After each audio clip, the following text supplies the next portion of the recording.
of them as well. What a move from the 48. Oh, look at this, and onto the straight they come.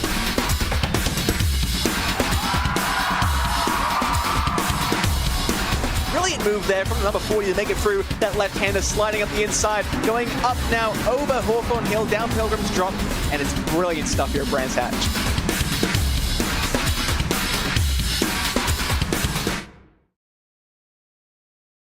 Need expert support for your sim racing setup? SimRig Support has you covered. With over 2,000 hours of experience, our team excels in diagnosing and resolving issues swiftly. Submit a ticket for remote help, send us your hardware with a prepaid label, or book an on-site visit. We handle all major brands, from wheel to PC problems. Trust SimRig Support to keep you racing.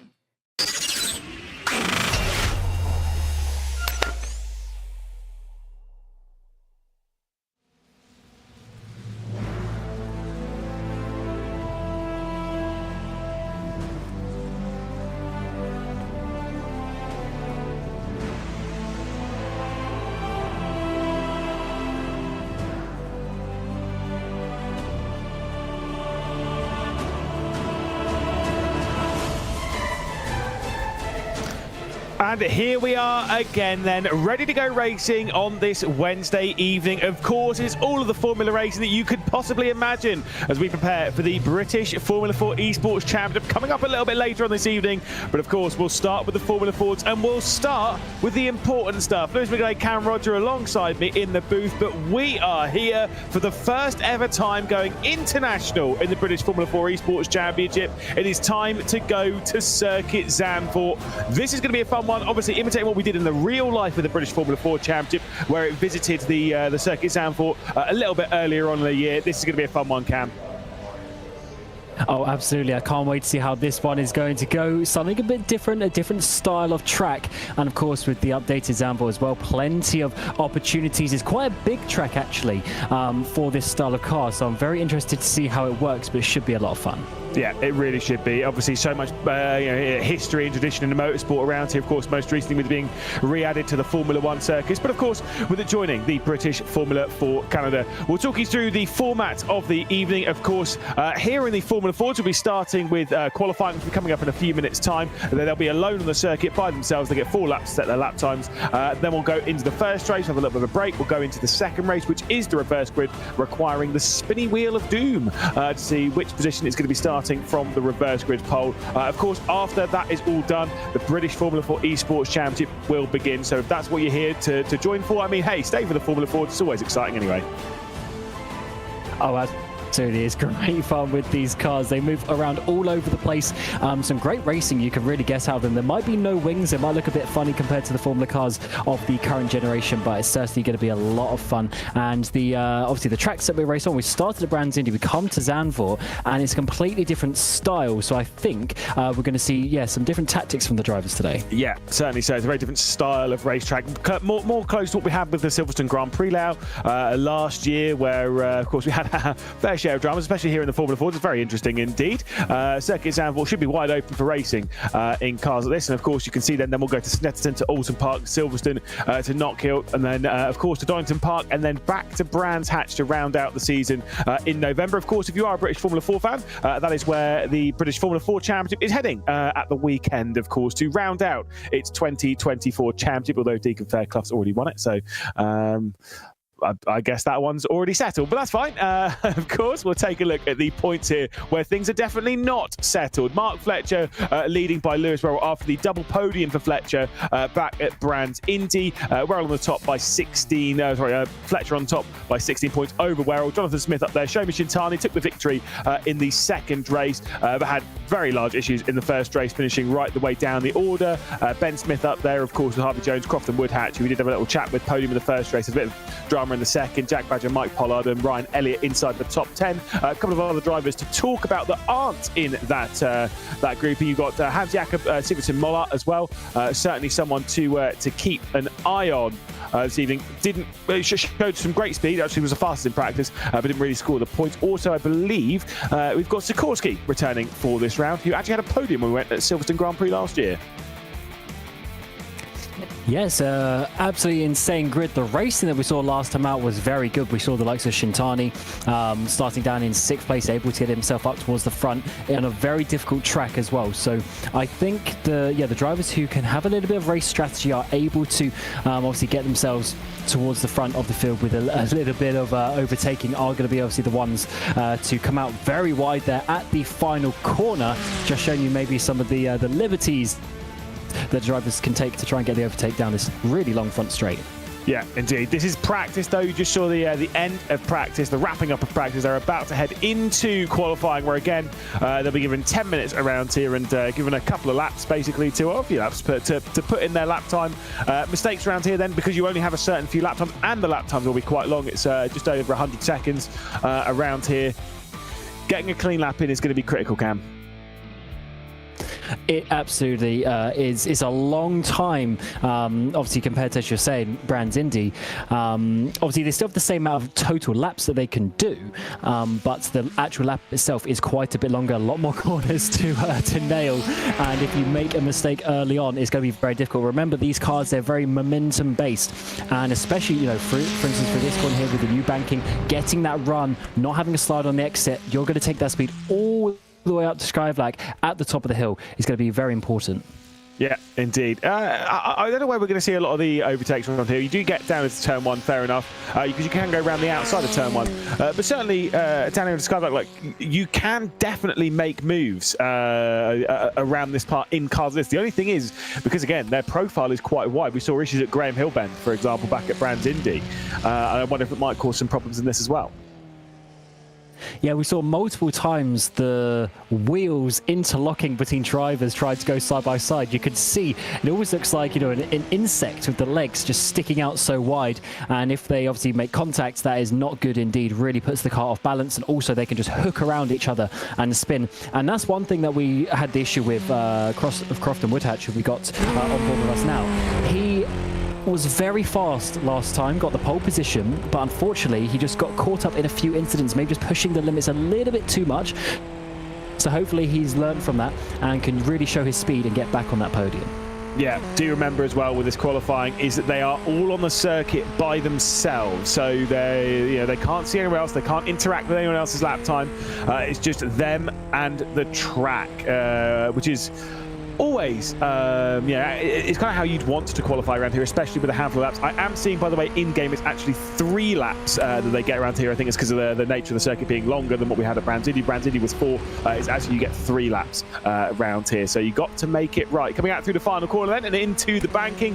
This is to begin the first lap time for Croft and Woodhatch. And whilst he was on the pole last round, let's take a look on board cam.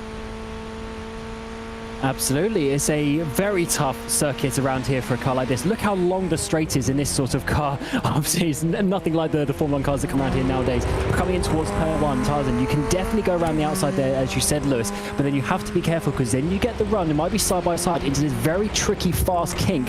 You really want to open it up, but then do you go high? Do you go low? It looks like he's going to use the high line, try and hold the speed on that outside. Then as you come up the hill, this is the important part. Have you got the exit nailed? Get your gear shifts right, because every thousandth of a second even is going to count as you come up towards the hill, using all of the curb there.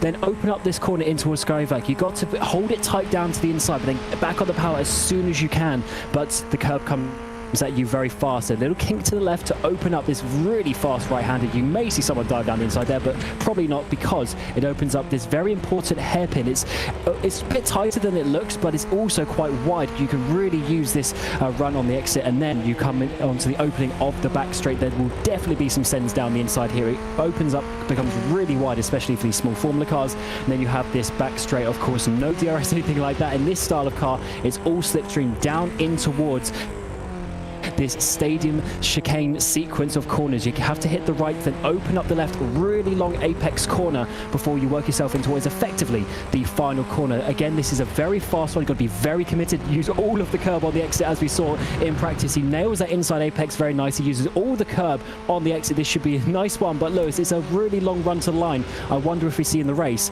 some slipstream effect. Oh, I think we will. Out through Ari Lyondike then and up towards the line. Croft and Woodhatch, next one to cross the line. will he pit Hans Jakob Siversen-Mollett as he'll cross the line and goes to second position. So just a tenth and a bit behind. Thanks, Cam, for chatting through that. Proof that you can commentate on a lap no matter where you are in the world. Cam's on his travels and such as he's moving around. So just still determined to join us for this broadcast, though, Cam. Can't get rid of you. Yeah, there's a reason for no webcams in the intro, though. It's not looking good. But we'll gloss over that one because hopefully the racing is a little bit more important. But very interesting to see, Lewis. Despite the track being so much longer, look how close the lap times remain. Yeah, indeed. It is very, very tight. And again, this is going to make for some cracking racing. Do remember, of course, that they're all starting on cold tyres. As much as they've got 3 laps, you'll actually want to do all 3 laps in one consecutive stint. There's no requirement of like, oh, well, no, pit and get some fresh tyres on. You'll want to do it in one go. Jonathan Smith then up to 11th position. That'll probably be a little bit disappointing, but to start the session, fair play. Actually had a really good race 2 back in Brands Indy, did Smith, to really hang on almost. Yeah, was in contention for the victory, despite starting from was the reverse grid pole, wasn't it? And kept himself well involved. This is Brandon Loudon, who I did see in practice having a little bit of a battle with Hans Jakob Siversen-Mollett. So the two might want to join themselves on the grid as well. Yeah, hopefully. I guess that second off the pace isn't his actual speed, because we know generally in this field he's a bit higher up than that 15th place. Of course, he goes to 4th, but then it's dropped down to 5th as Joyner goes up 9,000 thousandths of Mollett at the front. That is very close for your front row with 0.3 to the second.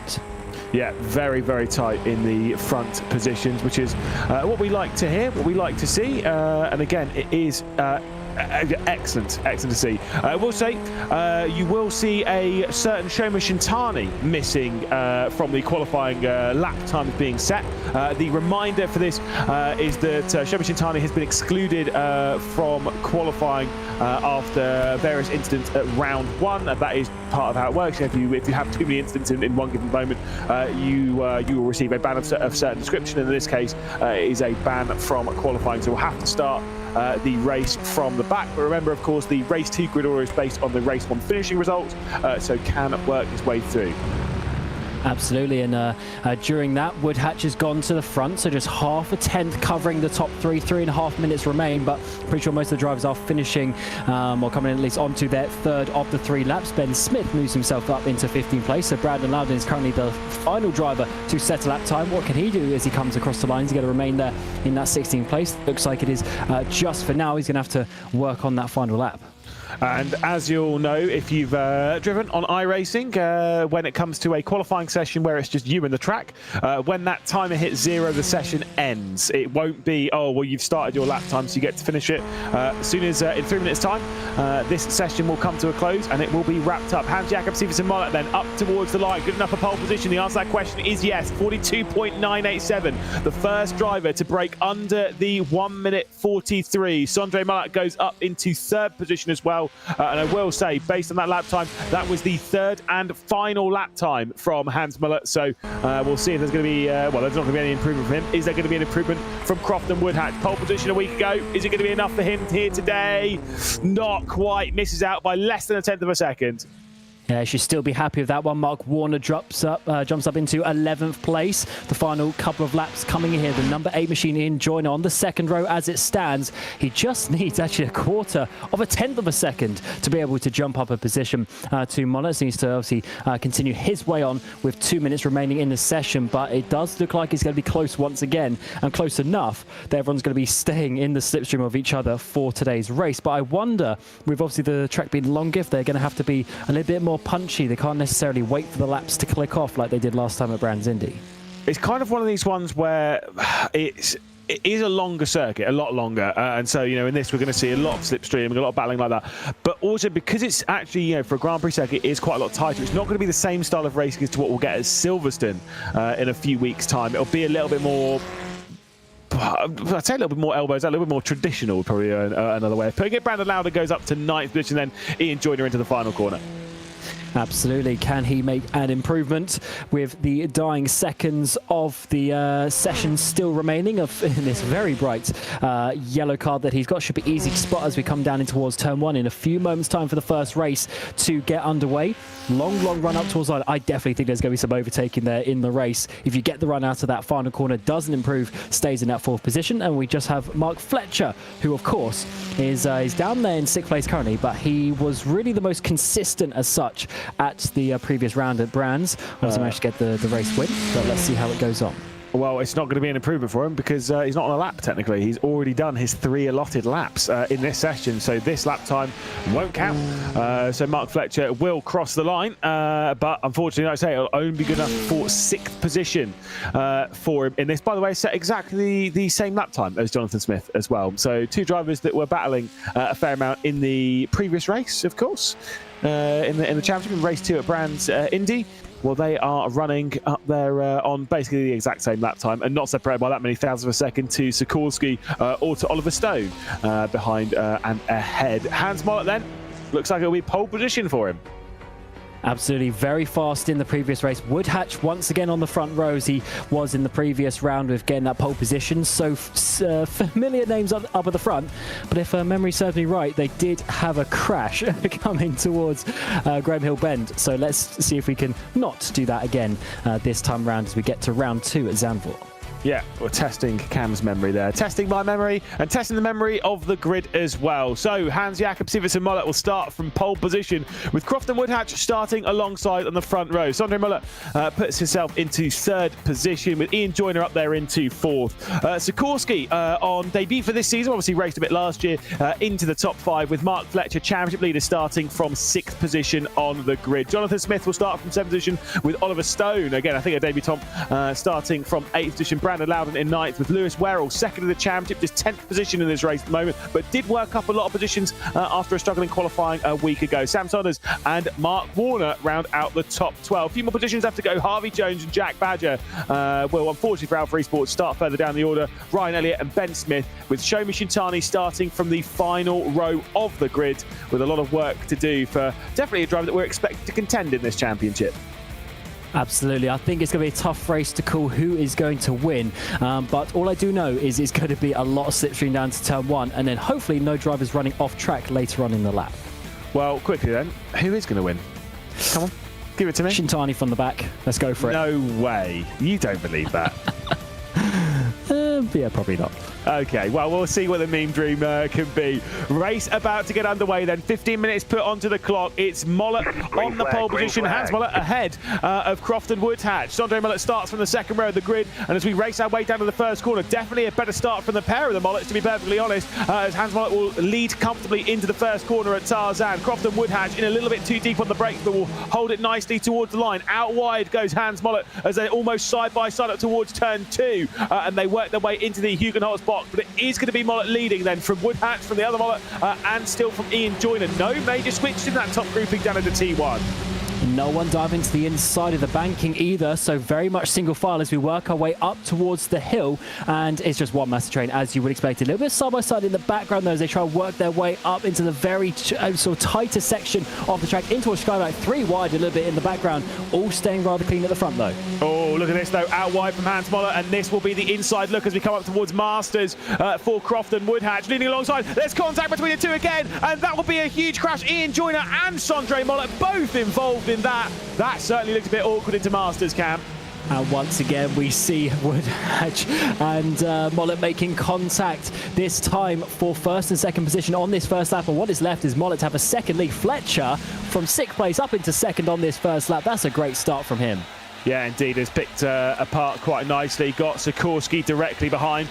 Also in tow will be Jonathan Smith. But like you're absolutely right, a large gap for our race leader. I do get the feeling that if I'm Sikorsky at this point, I'm going to sit there and I'm going to kind of allow Fletcher to try and close that 1 second gap. Let's not allow Hans Jakob Sivertsen Mollett to check out right now. If we do, then this race is basically over. Use the slipstream games. Let's not fight too hard.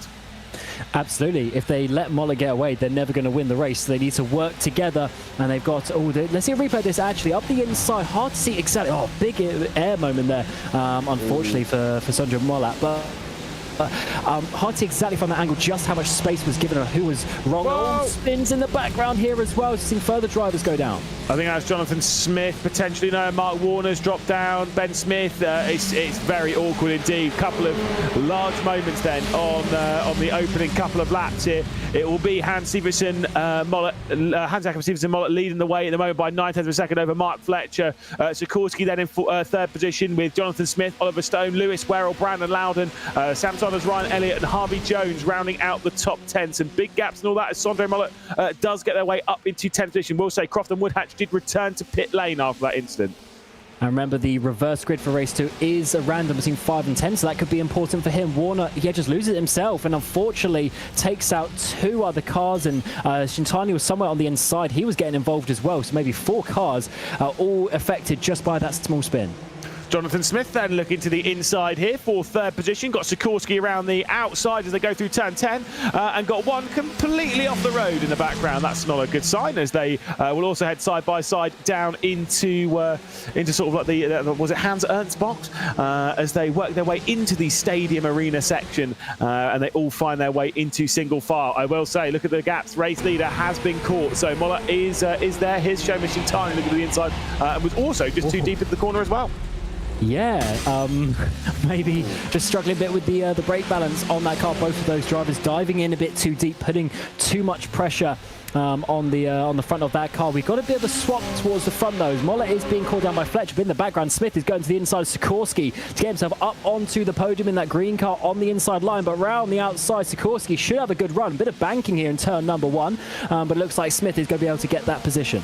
Yeah, they're going to work their way up though towards turn 2. It will be the inside line for Smith. Now we head into the big banking as we go through turn 3, depart that corner. Sikorsky, again, this is the fighting between the pair of them has allowed the top 2 to clear away by 0.2 of a second. I think they might even at this early stage, rule their way out of victory. Sikorsky's all over the rear end of Jonathan Smith as we head up towards Sky Black. And look at that move to the inside as well, coming in from Lewis Werrell.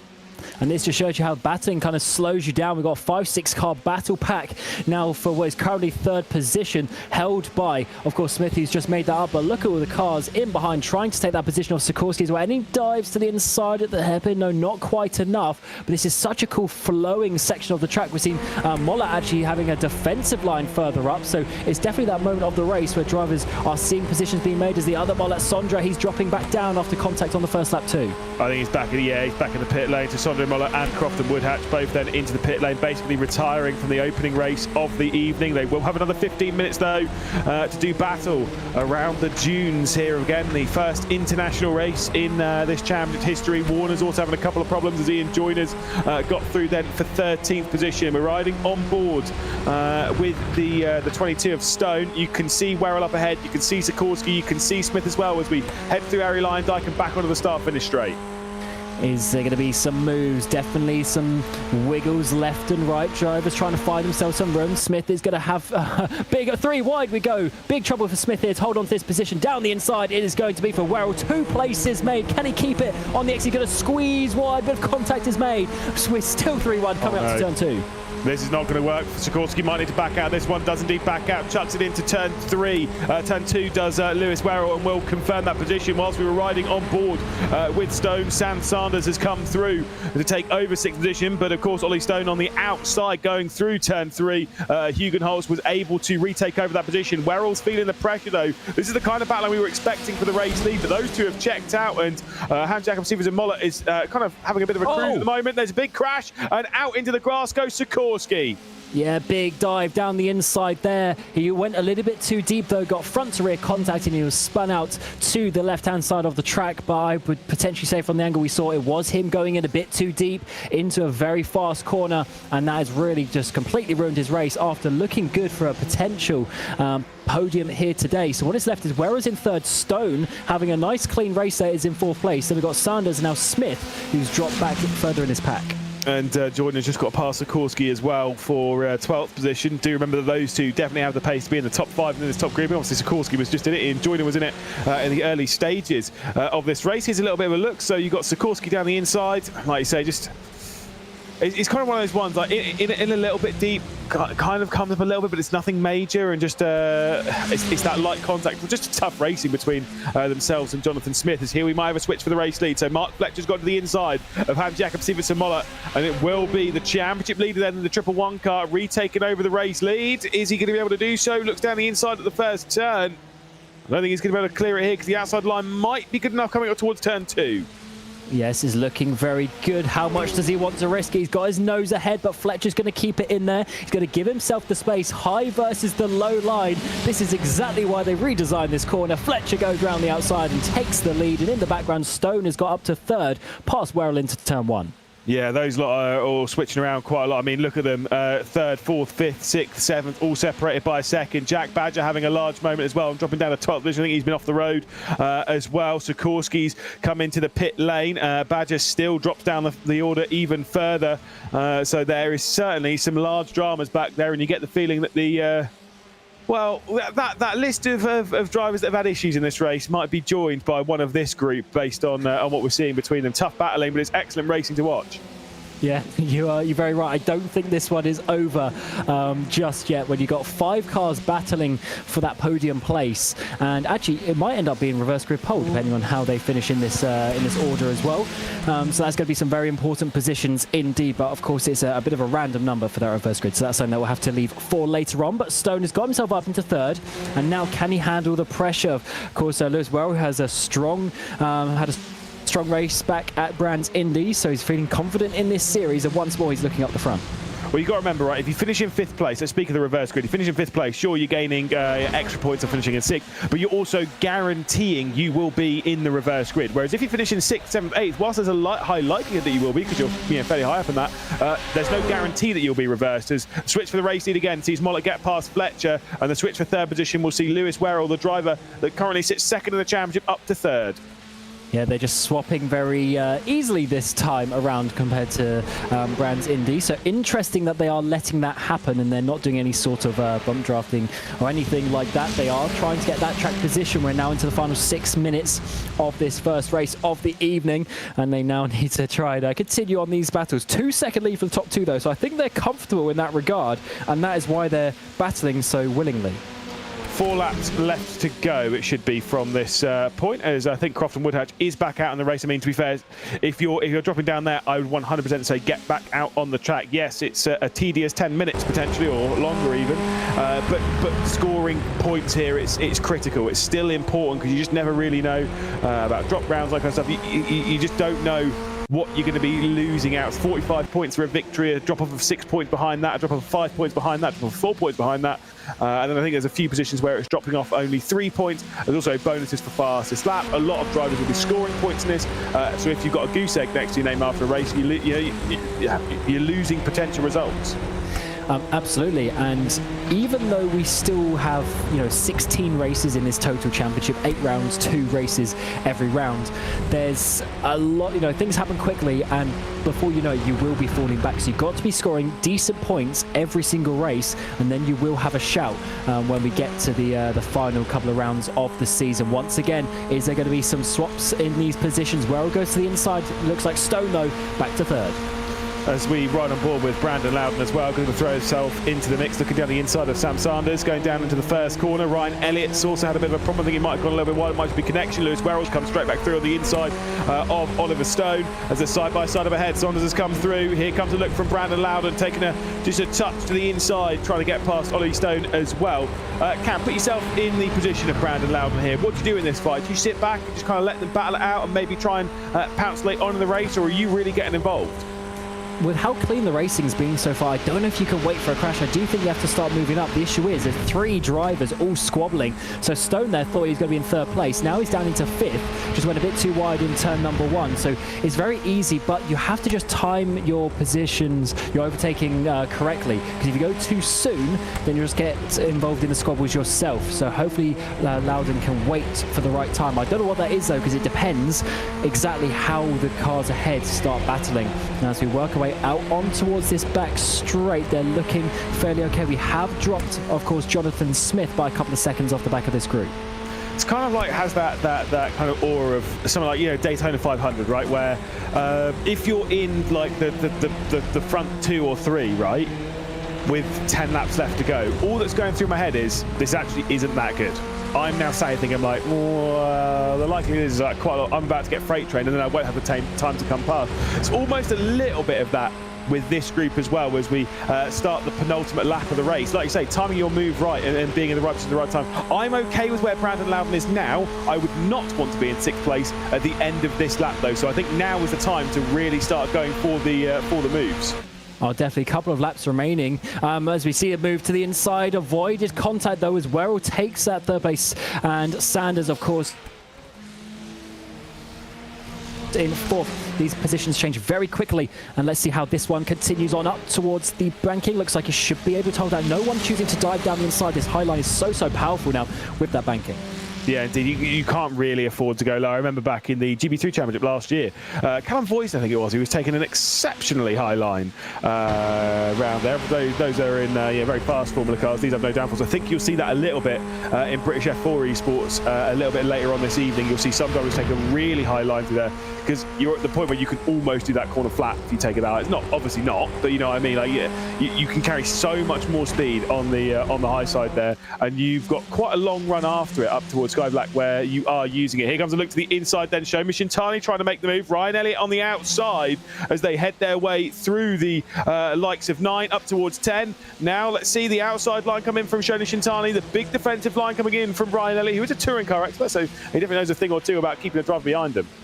Absolutely, and this could be important, including obviously Jones in the background, because this might be reverse grid pole. So this could be so important for them and for their day, especially for Shintani, who started at the back of the grid. Actually, to be fair, Ryan Elliott was on the penultimate row as well. Both of them not having the best qualifying sessions, with Shintani with his penalty, and Elliott just not getting that speed he would have wanted after getting up inside the top 5, top 6 back at Brands Indy. But up towards the front, looks like they're continuing their battle. Final lap of the race then. Let's see what's going to happen. Is Mark Fletcher coming through now? Looks to the outside coming into turn 1. Did not follow the slipstream of Hans Jakob Siversen Molat, so we'll hang on to 2nd position for now. Lewis Werrell, though, up. There's been a spin in the background. Sam Sanders, I think, has gone round. Maybe there was definitely a slide of some description. Somehow they've all come through and all that, as Harvey Jones and Ryan Elliott fight a little bit further back from all this.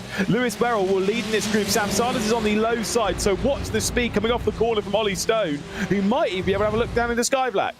Yeah, I mean, look at that. It's 2-3 car lengths he's got. Look at all this momentum up the inside of Lewis Werrell. They'll turn to the outside. He's got to be careful here. We saw contact as Werrell bounces it over the curbs. It's enough to keep onto that position. Of course, remember, Loudon is right in behind them as well as they come up towards this very tricky middle sector of the lap. This is where they need to try and make some moves, because there aren't too many opportunities left.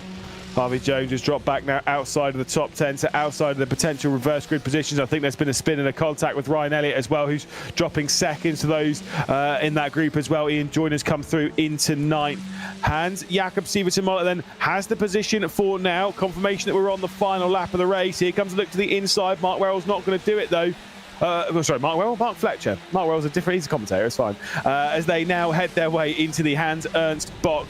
Off the corner then, is there going to be a power to the final corner? Fletcher's really patient back at Brands Indy, and I think he's being patient again. Maybe, you know, the slipstream's going to be enough to drag him alongside as they come down onto the start-finish line. Out wide, they now drop down into the banking as they head through the 14th and final corner at Ari Lyondike. It's going to be a drag race between the two of them. Hans Jakob Siversen Molat has the position at the moment as they come up towards the line. It seems as though Mark Fletcher has the advantage. They cross the stripe. What's the gap? 0.02 of a second as Mark Fletcher takes his 2nd victory of the season. Timed to perfection. He didn't send it in towards the chicane. He waited for that slipstream. I had that feeling as we saw it in qualifying and in practice. Such a long run towards the line. And Mark Fletcher, he's being Mr. Consistent, 1st, 2nd, 1st as he continues his run at the front. Mollett, I think, will be a bit disappointed with that, but still a strong race for him after a disappointing Brands. It's 2,000ths on our timing sheet here. I've just checked in game. It's 1,000, so obviously it's very, very close between the pair of them. But that is ridiculously tight. Just 1,000th of a second, or a couple of thousandths of a second either way, separating 1st and 2nd. Great battle between the pair. Brandon Loudon over to congratulate our race winner by the barest of margins. Ollie Stone as well and all that did take over 2nd position. 3rd position, I know what I meant. Yeah, a great race from him as well, who's up towards the front, who's in that group, and he managed it really well. Of course, you had the likes of Whirl in there, who were really sort of going for it, but Stone even dropped back into 5th place at one point, but then was able to get those positions. So he's potentially one to look out for as he work our way in towards race 2. But that was certainly a successful race 1 here at Zandvoort, and I think it's going to be interesting to hear what the drivers think of this track and how we battled there. Before we do that, though, let's take a look at the reverse grid. We bring out the spinny wheel to see who's going to be starting from reverse grid pole. It was 9 last time, if I remember correctly. What is it going to be this time? There goes 9, there's 6. Oh, it couldn't be 10, could it? It couldn't be 10, could it? Oh, Cameron Roger. It's a top 10 reverse grid. We're getting the full Monty in this one, and the entirety of the top 10 will be reversed. That'll be horrible news for Mark Fletcher for the 2nd consecutive week. Sorry about that, bud, but we'll chat with him in a little bit. Of course, we'll take a look at the finishing results. 2,000 seconds separated 1st and 2nd. Mark Fletcher grabbing the victory, so we'll be starting the next race from 10th place. Hans-Jakob Siversen Mollart defeated by 2,000 seconds. We'll catch up with him in a moment, and Ollie Stone rounding out the podium, we'll also have a conversation with in just a sec. Lewis Werrell up to 4th position after a poor qualifying once more. Sam Sanders into 5th. Brandon Loudon in 6th position with Jonathan Smith. Shoma Shintani up for the rear of the grid to 8th position. Could be the favourite, by the way, for the reverse grid victory. Same with Ian Joyner, who had some great pace in all of that, working his way back up after an issue early on. Ryan Elliott will be starting from the reverse grid pole. The final few positions, these ones won't be reversed to any degree. Ben Smith, Harvey Jones, Crofton, Woodhatch finishing a couple of laps down, but still scoring some important points despite the early drama. Jack Badger back there as well with Sikorsky. Then we've got Warner and Sondre Muller, who started from 3rd position of the race and unfortunately had that issue down at Tarzan, didn't he? Absolutely. That was a very entertaining race, though, and I can't wait to see how we're going to go. Obviously, when we get to the F4s later, but Formula Ford Race 2 coming up after this. Yes, indeed. And so, once again, we're joined by Mark Fletcher. He's kind of doing what Henry Moore did last year, of just constantly jumping in to have a little chat with us. Didn't qualify so well, raced quite well there. That was very impressive. Yeah, I've never been, ask any of the people that have ever raced me, I've never been any good at qualifying. I can never get the lap together.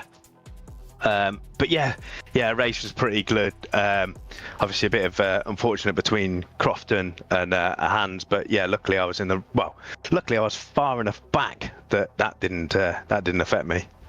Now, before we move on to some more positive, I've got 2nd consecutive week. I've got some bad news for you, mate. Sorry. The reverse grid number, it's 10. It couldn't be any worse. But this is quite a wide open circuit. Surely this is one where you don't mind a top 10 reverse grid. Yeah, I mean, I've done it from 6th in the first race, so yeah, another 4 places. I say shouldn't be a problem. It's all about setting the moves up early here, and yeah, just working as a team. So hopefully there ain't going to be some of the really quick boys. Is that Ryan's on pole? So yeah, he's pretty quick, and so is Ian, going from last week. And Shoma's in 8th. So yeah, he'll be 3rd. So yeah, definitely one to watch out for there.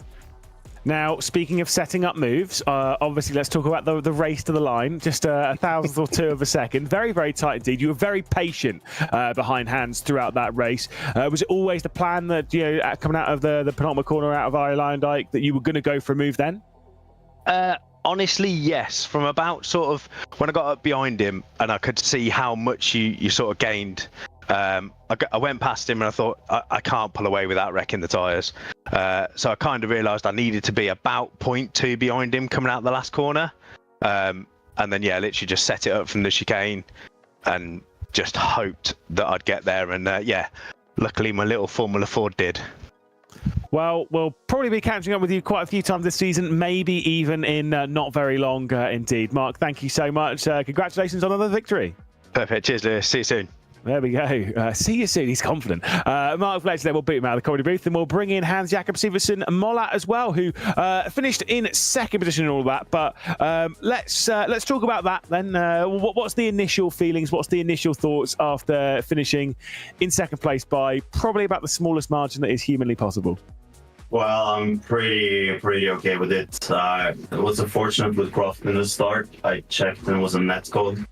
Could have maybe given him a little bit more room, but yeah, that's unfortunate. But Yeah, I'm happy to finally have a podium. I felt like pace and brands was pretty good, but yeah, spinning out wasn't ideal. So yeah, this was a nice comeback. Yeah, let's talk about brands for a second. Obviously, we didn't chat to you at all there because as much as you had some great pace around there, the race results didn't really go your way. How do you kind of leave that aside and refocus for this round? Is that quite tough, or was that fairly easy for you to just kind of go, look, the next round, let's just jump in? I crashed out, been crashed out, and spun out in so many races right now, so it's pretty easy to reset. But of course, I wanted to keep it clean. Of course, give more room and yeah, don't be like together crashing with people. But yeah, that's I just put in a shitload of laps, to be honest, like 400 laps or something this weekend. Is it difficult? Is it a difficult circuit in this car? Considering you've done so much practice for it, is it kind of one of those ones where it's hard to find how the cars navigate? Because obviously it's not really a typical circuit that this car races on. A few of the corners were pretty tricky for me, and I didn't really find the line at once, but I just kept gaining time until maybe lap 200 or something, and it kind of stagnated, but I just kept going to try to be more consistent. So yeah, that was my plan. And now I have 2 weeks for next race, I guess. That's fun. Indeed. Well, you've not got too long until the next race directly around here comes up. You'll be starting from 9th position. What do you think you'll get from there? We'll see. There's a lot of quick guys and a lot can happen. So I'll just try to take one person at a time and see where I end up. Well, best of luck. Thank you. There we go. Of course, Hans Jakob Siversen, the driver to finish in second position in that race, Cam, by a very, very small margin. He said, yeah, it is what it is. Still, I think as soon as you cross the line, you see that it's your name in second place. The disappointment, it's got to flood over you a little bit, surely. Yeah, especially when you're just sat there flat out looking, waiting for the line to come, and all you can see is your competitor coming past you. Definitely not the nicest of situations to be in, but congratulations to Mark Fletcher. He timed that to the absolute perfection, and I think Mollet, he realistically couldn't have done too much else, because what's he supposed to do? Brake check down the back straight and let Mark get ahead and try and do the same? I don't think realistically you're going to do that. So once you're in that position coming onto the final lap, you just have to run with it, get the best exit you can out of that final corner. But unfortunately that time it wasn't enough. No, indeed. But that's just how it goes. I mean, look, taking a look at some of this view that Fletcher had around the circuit, obviously was really keeping the pressure high all the way up. Maybe even trying to force a mistake, looking down in the mirrors, going into Sky Black and the likes. Just basically trying to hunt for any way through, but there just wasn't really the opportunities. No, he was doing a great job to put pressure, because remember, when he's this close, Mollet's mirror is basically filled with his car. So it's a lot going on. You see Mollet already taking some defensive lines as well. That doesn't really help him, actually, because then Fletcher gains just those extra few centimeters, getting him even closer in that 111 machine, coming down this back straight, looking to the inside. It's just making Mollet a little bit unsure coming into the corner, although to be fair, he was still doing a good job to nail these apexes, but it's really the final corner where it all matters on this track, it seems. Yeah, exactly. And obviously this, looking at the entirety of the last lap, you can kind of see that pressure, and let's see really how close it was. So a little bit wide, to be fair, out of the penultimate corner, but you don't want to be too close going through the final one at Ari Leinduck. You want to have that room to work into the slipstream. And like I say, the tight line was taken by Hans Jakob Siversen Mollat, and boom, there it is, across the line. That's all it is. That is what 1,000th or 2,000 of seconds looks like to the naked eye. It is almost unnoticeable. Yeah, it's like that scene in Cars, with all three of them going across the line, or even back in NASCAR earlier this year, was it at Atlanta? Crazy scenes to see. Don't always get it on the road course stuff though, but great when you do. And yeah, I mean, it's literally centimeters. Even with the speed of these cars, it is quite remarkable. And you could see there just how important that slipstream is, because it's a long run to the line, but it's still probably about half of the straight. So there's still a lot more to go by the time we get to turn 1, and I think that's why, Lewis, we saw a lot of the overtakes down there into turn 1, just because you have that slipstream. It's a lot less risky compared to trying to overtake in one of the corners in the middle sector. Yeah, indeed. Of course, if you are just jumping into the broadcast thinking, where's my British Formula 4 Esports Championship? It is coming up after the second race here of the Formula 4s. We'll get qualifying underway for the British Formula 4 Esports Championship, the second round of racing. Then we'll jump into 2 races for those, and then we're all wrapped up. I'm sure it's going to be very, very exciting. Again, the thoughts and prospects of coming to Circuit Zandvoort. I'm going to be honest. I'm going to be completely honest. I've been here twice, and I am not the largest fan of Circuit Zandvoort generally, as a few people have heard my opinions on a fair few times. But it does race really well, really, really well in these junior Formula cars. Oh, it certainly does. It's as you say, it's a Grand Prix track, but it's a bit smaller than that. So it's a good crossover where we still can host the likes of Formula 1 here. Obviously, the likes of GT racing coming here, but then we can have the smaller stuff like this, like the Club Series races. It's actually quite a great venue in that regard. So it's a great one to have on the calendar, and obviously it's great for the likes of the British Formula 4 Championship to go across the water, because it's actually not too far away geographically. So get to have some experience of some different tracks for those younger drivers in that championship, and hopefully progress there and race further there in the future. But I just think it's a great decision, to be honest, not just to stay completely at the British tracks. Yeah, I like it. I've always said we had British F4 going to Zandvoort. It was an odd decision, but it was a solid one. It's always fun to go and race abroad whenever you can, and as much as there's the whole thing of it's the British F4 championship. Well, I mean, how many times has British GT been to Spa? So it's fine. I'll keep my neck out of the British Championships going to random European circuits chat though, because there's a little bit more at stake on that end. But like I say, you can't really complain about them racing. I think the F4s around here are going to be absolutely wicked. I think it's going to be a quality race. It's going to be a very different style of race, because you've got to remember, this is what Graham Carroll said in the interview. If you didn't join us after the last round, after race 2 of British F4, and this does apply to the Formula 4s as well. How this championship races at Brands Indy and how this championship's going to race on all of the other circuits on the calendar. Brands Indy is the oddity, not Zandvoort. Oh, definitely. Brands Indy is a ridiculous track. It's awesome though on the calendar, but it's ridiculous, really, if you actually think about it. So it might be in him as well saying the championship kind of starts today in terms of how the tracks are going to work. So it is good that we have that, that sort of flow of the tracks and how it works in that regard.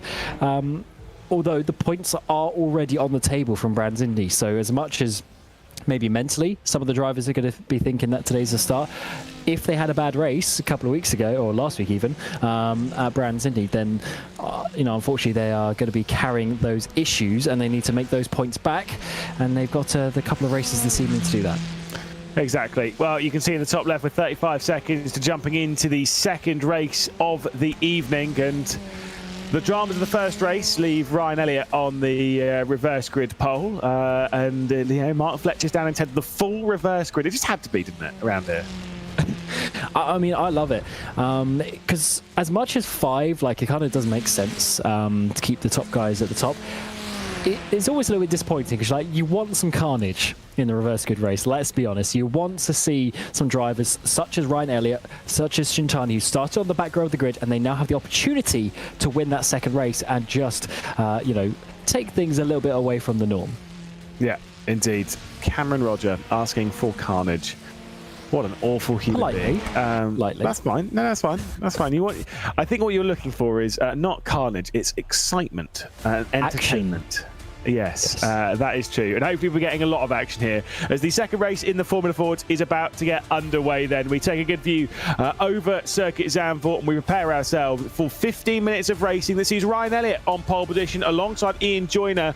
Joyner or Shoma Shintani, arguably some of the favourites for this race. Jonathan Smith worked up a decent amount of positions in the previous race to finish up in 6th, so obviously reversed into 4th. Brandon Loudon and Sam Saunders will start from 5th and 6th position. Lewis Werrell, second in the championship, will start from 7th. Oliver Stone in 8th.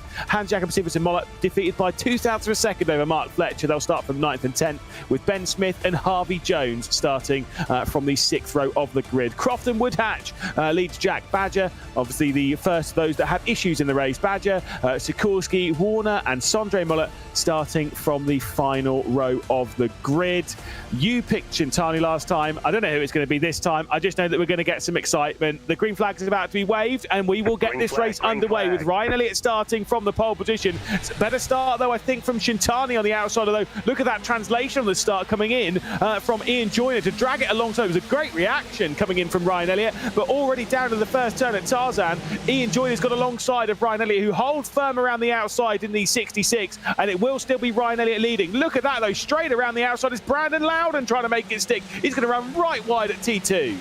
He couldn't make it work. That was always going to be a double overtake. He might lose another position now to Lewis Wells. Actually, instead of gaining 2, he's lost 3. That's just how it goes sometimes. And all contact already a bit further back on the exit of turn 3. We'll get to that a little bit later because the battles continue their way up the hill. We've got these battle packs, sort of 3-4 cars at a time, working themselves up to Skryblack. Yeah, indeed. Hans Jakob Siversen Mollett on the outside of Mark Fletcher, trying to drag his way back into it, but jumps in behind the driver who he beat in the previous race. Knows that timing this move is critical. Oh, a bit of a lag moment there for Ryan Elliott, and might have distracted just a little bit Ian Joyner, who's sat behind side by side with Lewis Werrell, trying to get past Sam Sanders, as well as Fletcher finally makes a move on Hans Jakob Siversen Mollett as we lose them behind the grandstands. And Shintani was trying to make a double move. Are we going to get almost 4 wide, coming down the back straight in towards the chicane?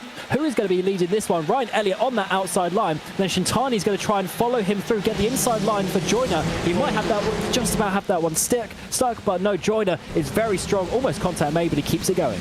So unfortunately, Sikorsky and Smith having a bit of a problem there as they head their way through the Hans Ernst box. So a bit of issues as they go through 11 and 12. Now they head into the final corner at Ari Lyndike, and we head down towards Tarzan, and this could chop and change an awful lot. 1 lap complete then. It's Ryan Elliott leading from Joyner, from Shintani, from Smith, from Werrell as well. Here comes Joyner, looking to the outside, almost 3 wide and all this. Big look to the inside from Shoma Shintani as he sends it in, and somehow in all that, Ryan Elliott disappears. Still hangs on to the race lead, though, as they depart the corner. Joyner, though, with the outside line as they head up towards turn 2.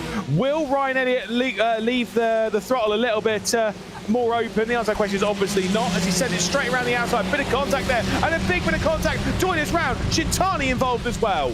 Everyone managed to avoid him, but unfortunately they did not. And in the background, further people, is that Mark Fletcher maybe actually involved in that one? That's not great for him. And your championship leader is actually Harvey Jones, I should say. But all change up towards the front here as a contact was made. Shintani and of course Joyner very unlucky there, got pushed around by Elliott, and in the end that front and rear wheel contact spun another car, as we've seen multiple times already this season. You are right, though. There has been drama for our championship leader, 3-time podium sitter. Mark Fletcher's down the road. I think Brandon Loudon's also gone off as they head down towards turn 9, and so Brandon Loudon's gone straight on. I thought that almost might have been Hans Jakob Siversen Mollett, but alas, 'twas not. They too have very similar liveries, but it was Brandon Loudon who went straight on. Here comes a look to the inside then, Jonathan Smith. It'll be the outside as they go into turn 11 on Lewis Werrell, who's got the inside line. Werrell's not a bad shout for a victory here. Yeah, and when we talk about drives being consistent, it was Mark Fletcher in the first 3 races of the season, now into the 4th race, and Werrell is looking to continue on that run that he's been going up inside basically the top 5, although that is very wide. I say that, so the top 2 are going to get away a little bit, and Jonathan Smith is going to be looking very good. So that was Sondre Mollett. He was the one having that contact earlier on, and unfortunately, just dropping down already on that first lap. Yep, indeed, and there is Ben Smith going for a spin right ahead of Sikorsky, who had to come to a complete stop. Almost joined in that, as you'll see in the bottom right, the battle for 3rd position and for the race lead between Shoma Shintani and Ryan Elliott. More replays to go through, though. Yeesh, that was the moment for Fletcher. And that could have been a lot worse in terms of bad contact being made. Round the outside, we're looking. That's the replay of Joyner. And that was, of course, Elliott on the outside initially, then Shintani just furthering the contact. And then unfortunate contacts further in behind. It was Jones trying to go hard left, just not enough space. Not enough space, and not early enough on the turning of left. As here's the other issue for Fletcher. This car clearly is not looking great, and I think might return it to the pit lane. Pulls off to one side, and I believe will retire from the race. The championship leader then, it's been 3 quality races, but as we had from Henry Moore last season, you can't finish every race on the podium. Henry Moore only managed 15 of 16, so he will miss a conversation with me after the race. At least there is that. Shomi Shintani then second position, right behind Ryan Elliott at the moment, almost 5 minutes down in this race, and Ryan Elliott's been doing well to hang on. From Shintani, from Werrell, from Smith, from Sanders, from Stone, from Mollett, from Woodhatch, Badger and Loud in the top 10, but there could be the move coming in from Shomi Shintani now. To the inside as we head to the Hans Ernst block, it will be Shomi Shintani, race winner a week ago, taking over the race lead. Yeah, he's gone from last to first, thanks to obviously the reverse grid getting him up towards the front. Bit of contact with Joyner hasn't stopped him. He's going to be going out the front, trying to get his second race 2 victory of the season. Let's see if he can continue that though, because look at all the drivers in behind. He's basically the top 8, top 9 in this front battle pack. And Ryan Elliott already coming back towards the front. And then Lewis Werrell to the inside, though. That's blocked off by the Japanese driver, but Elliott surely will have to. Oh, there's been big contact, and Shomi Shintani's been sent to the barrier. Lewis Werrell's in a little bit too deep. Ryan Elliott will retake over this one. There's definite contact there. Sent, I think there's a bump draft attempt that sent Shomi Shintani out into the barrier. Still somehow hangs on to 3rd position and all that as we drop back to Jonathan Smith, who's had major dramas and all that. On board with Shomi Shintani to the outside at turn 3. He's got a good run off the corner, could drag himself past Sanders. Yeah, that was really a big shame for Shintani. He had a good run there towards turn 1, which, as you say, contact was made. He was put into the wall as we come up the hill now. Still in this 3rd place currently. Sanders has got the inside line all over the grass as we come into the braking zone.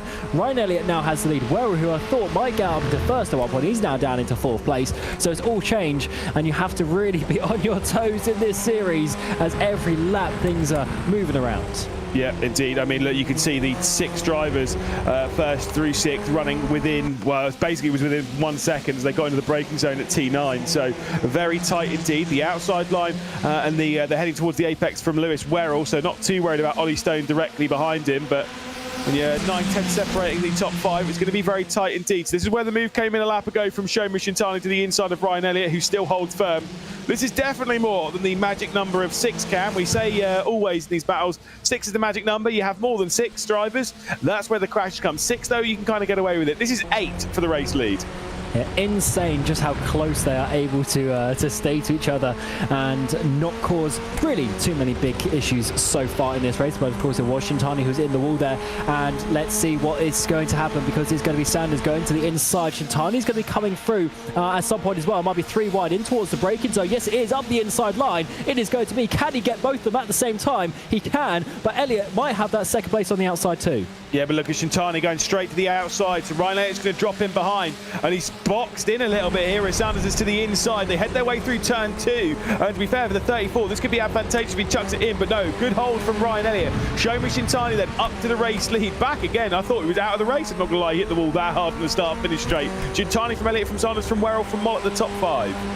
And it's movement in the background, so Woodhatch has got past Stone. Mollett, I think, also got past Stone in the first couple of corners as well. They stay side by side in towards the very fast guy of that corner. There's Woodhatch on the outside in that white car. Can he complete the move up in towards the next very fast right-hander? And that is going to be a tough one if he can make it. Contact was made there earlier with him and Mollett, but no further contact this time. Surprised race control haven't said anything about Ryan Elliott and his connection, because he's disappeared once again right ahead of Sanders, which might be causing a couple of problems. Here comes look to the inside. Crofton, Woodhatch, Ollie Stone still side by side for yet another corner. They come out of turn 10 on the race down towards the Hans Ernst block. It will be advantage though to Ollie Stone. Jack Badger might also chuck his hat into the ring, but has to settle behind. So Crofton Woodhatch remains in 7th position. Like I say, the bravery to chuck it around the outside at Masters, the corner that he had an issue with Hans Jakob Siversen Mollett in the previous race, is wild to me. And shows you that you have to be aggressive in this championship, and you can't be scared to do the same move again, even if it has been issues before. And as we work our way on to 6 minutes remaining in this race, the battle is still remaining, and all the positions are changing every single lap. Hard to keep up with this one. As we're going to see Sanders now coming to the outside of Elliott in towards turn number 1. In the background, of course, we're trying to see Lewis Werrell come around the outside of Elliott too. Can he make that stick? It's going to be a tough run, especially with the car moving all over the place, but it seems like Elliott is going to hold on to 3rd.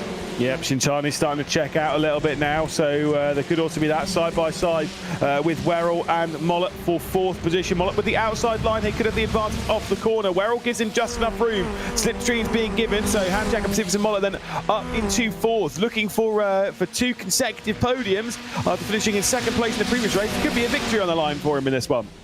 Well, yeah, exactly. But Werrell there, coming through the banking, he almost chopped up enough towards Mollett to cover him off. But Mollett just had that bit of extra speed and was able to hold that very brave move on the outside in that 333 machine and working himself up nicely. He did say 1 by 1. That's certainly what he's doing. Now he's looking up to the podium. Ryan Elliott to the inside. It might be in towards turn 10. Can he just get there enough? No, Elliott is going to hold it on that outside line. Might have a run down to the chicane. Indeed, they're still going to remain side by side to a degree, but pops out and pops back into existence as Ryan Elliott. It's got to be a brave move from the 333. Ryan Elliott tries to back out almost onto the nose though of Lewis Werrell. So drop back now into 4th position goes the 66. So Hans Jakob Siversen Mollett then up to 3rd position.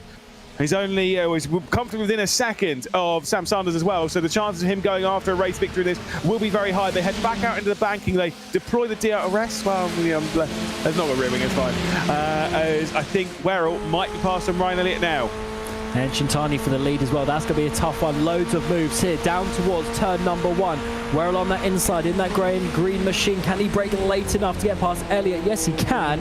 Stone's already going to be thinking about this. Elliott, who was leading, now down in towards 5th place. Of course, he started from that pole position as well, but just showing you how the reverse grid generally means that you get the faster drivers coming up a little bit on the back, and then the top drivers maybe just going down, and that is what's causing this bunching together of the fast drivers being in behind, and that might be another position for Elliott. No, keeps that 5th place. It's just a connection thing for Elliott at the moment. Here with a very tight line as they go through T6 for Shintani, which is where, if you watched Euro Cup 3 of all things, I think it was Michael Shin who had an absolutely unreal crash. It was absolutely fine afterwards, but he did have a very, very large crash going through turn 6 up towards Sky Black. So you got to be careful of it every now and then. It can certainly bite you if you get it wrong. Inside line being taken from Mollett just to keep Werrell at bay. These two, as much as Mollett's not had a great start for the championship, these are definitely 2 people that I would classify as title protagonists. And for Lewis Werrell, it could be the lead of the championship after this, you know, with the issues, of course, for Fletcher and the retirement from him this race. Yeah, big shame for the 111 car, who's looking... I still think he's looking good for the championship. I think he'll remain on that consistent form. But for Werrell, who's also been consistent, but more so top 5s all the time rather than podiums, he's going to be looking very good. Very wide, though, for Mollett in that 3rd place. And that might open the door for Werrell to come back, and also the top 2 to have their own battle. Come down in towards turn 1 in the background as well. Stone is having a look to the outside. Yep, indeed. Like I say, we're going to have moves all the way up towards the line as Stone will try and get past here, but Elliott with a big move to the inside. Crofton Woodhatch sat behind, probably just hoping for a race without a big crash at this point. Has not had the best 2nd or 3rd race of the season. Sends it in quite deep, though, into turn 2. Does Crofton Woodhatch now will try and go around the outside of Oliver Stone. Will carry an awful lot of speed off the corner, though. If he's brave, he might do something down to Sky Black. And he might be... Is he going to the left, going to the right? Can he get his nose just down the inside? He can. And that is a great move there, because when we come up to the next corner, Sky Black, he will have that position as he got to back out of it on the outside line. What a brave move there from Woodhatch, the number 2 machine, up into 6th place. Yeah, that was a lovely move. That was so brave to have given that one a go. Still half a second, they separates the top 4 cars. Shintani, Sanders, Mollett and Werrell. Then it's Ryan Elliott about 8 tenths behind, and then we have this driver here, Crofton Woodhatch, a further 4 tenths behind. Could be in the battle for the victory with a couple of laps left to go. Once they hit the line, it will be the final lap. Shintani has the lead. Certainly does, but will he be there in just a lap and a bit's time? We saw it changing to the line in the first race. Mollett lost out by 0.02 of a second from Mark Fletcher. Are we going to see similar? Because you have 4 cars now battling for the victory, and some, further 5 cars battling in behind. So top 9 all on your screen there for one moment in time, as we're going to see Stone and Woodhatch also continuing their battle. Now as we come up to the line now to start the final lap, Shintani is going to be defending for his life. Yeah, this is going to be big then. So the white flag's being waved by the marshals. That is certainly not what the drivers like Shintani want to see. They want to see the checkered flag, but alas, Shintani will drop back behind Sanders, who takes over the race lead. Mollett straight around the outside for second place. Is it going to be a hold for Mollett? Yes, it will be. Look, immediately the inside coming into turn 2. So aggressive for Mollett, but it's absolutely perfect as they come down into turn 2. Up into the Hugenholz box. Out wide goes Hans Jakob Siversen Mollett, and it could be the race lead by the time we get down towards Sky Black. Has the drive off the corner, and the 333 goes from third place to first in a matter of 3 corners. Once we get towards Sky Black, that will be confirmed. And Shintani's going to try and hold it down the inside for second place as well. He moves Sanders out the way politely and does keep that second position. It was almost first to fourth, but it's first to second in the end. Can he do the exact same that Fletcher did and reverse Mollett's position up towards the line? Let's see how they go through the middle part of this lap. Look at Lewis Werrell as well in the background. He's trying to get a podium.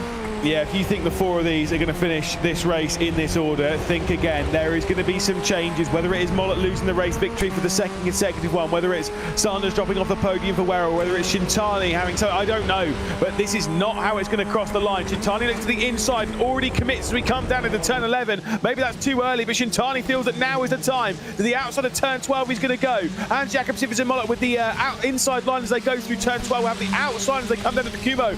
And it's going to be a big send from Shoma Shintani. Could the up and under work? He's in too deep. There's contact. Oh my goodness. And Hans Jakob Siversen Mollett is sent into the barrier. Shoma Shintani will come through, but Sam Sanders could be victorious. Will it be Lewis Werrell? A huge drag race, 3 wide up towards the line. And will it be Werrell just across the line by hundredths of a second?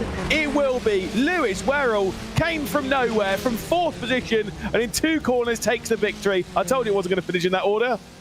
They certainly did. They basically reversed. What a finish at Zandvoort. So unfortunate for Mollett. It wasn't his issue at all. Shintani might be under a little bit of investigation from that, just sending it wide, coming back on the track, and unfortunately the contact was made. Mollett sent into the wall, and it's way outside of the top 10 as well. Big points lost there, unfortunately, for the 333. Werrell gets the victory in the end. I think you're right, Lewis. He should be leading the championship. He's looking very, very strong and putting his name forward. Will definitely be leading the championship with championship rival and championship leader coming into this. Fletcher being down the order. I mean, that was absolutely wild. You said you wanted carnage, mate, and I think you got a little bit of it in there. Yeah, this was lovely. So let's see. So this was coming up, obviously, towards the final few corners. Shintani decides to go for it here, and I think this was his mistake because Sanders, who we're on board with, then gets the run, and it turns it, instead of a 1-2 finish, essentially it's now going to be 3 cars, and yeah, Mollett doing his best, but Shintani did hold it up inside the final corner. Yeah, indeed. I mean, let's take a look. We'll get a really good view here as the up and under will try and come in from the 333. Riding on board with Sam Sanders here. And it'll be the inside line being taken. And yeah, that is a tough one. That is a really tough one because Jan Jakob Siversen Mollett is on the absolute limit of the grip.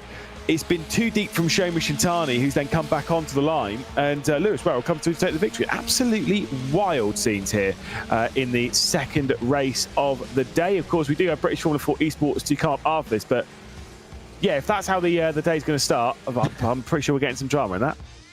Yeah, there's definitely sorry, go ahead. We'll take a look at the results provisionally, of course. Lewis Werrell by 300 a second, then taking the victory. Shoma Shintani in 3rd position, just behind Sam Sanders to cross the line. The 3 of those separated by just a 10th and a bit of a second. Ryan Elliott in 4th position, still within a second. Same with Ollie Stone, all finishing within 1 second of the victory. Crofton Woodhatch to 6th place with Jack Badger in 7th. Sikorsky in 8th. Loudon in 9th. And Ben Smith rounding out the top 10 with Werrell grabbing the fastest lap with a couple of laps left to go in that one. Mark Warner in 11th position before we get a couple of drivers who had drama very late on. Then, of course, Jan Jakob Siversen Mollett final corner and, well, basically retired from the race on it as Jonathan Smith will finish in 13th position. Harvey Jones, Mark Fletcher, championship leader. That'll be a big drama for the 111. Ian Joyner in 16th position with Sondre Mollett having another poor race, I'm afraid, which is a big shame indeed. But as we'll take a look at some of these replays, Cam, just again thrilling. I mean, we'll see again from this one. Shoma Shintani out wide. Do you think it's his rejoin that's the problem? Or do you think Mollett's not giving enough rear? What are you thinking here?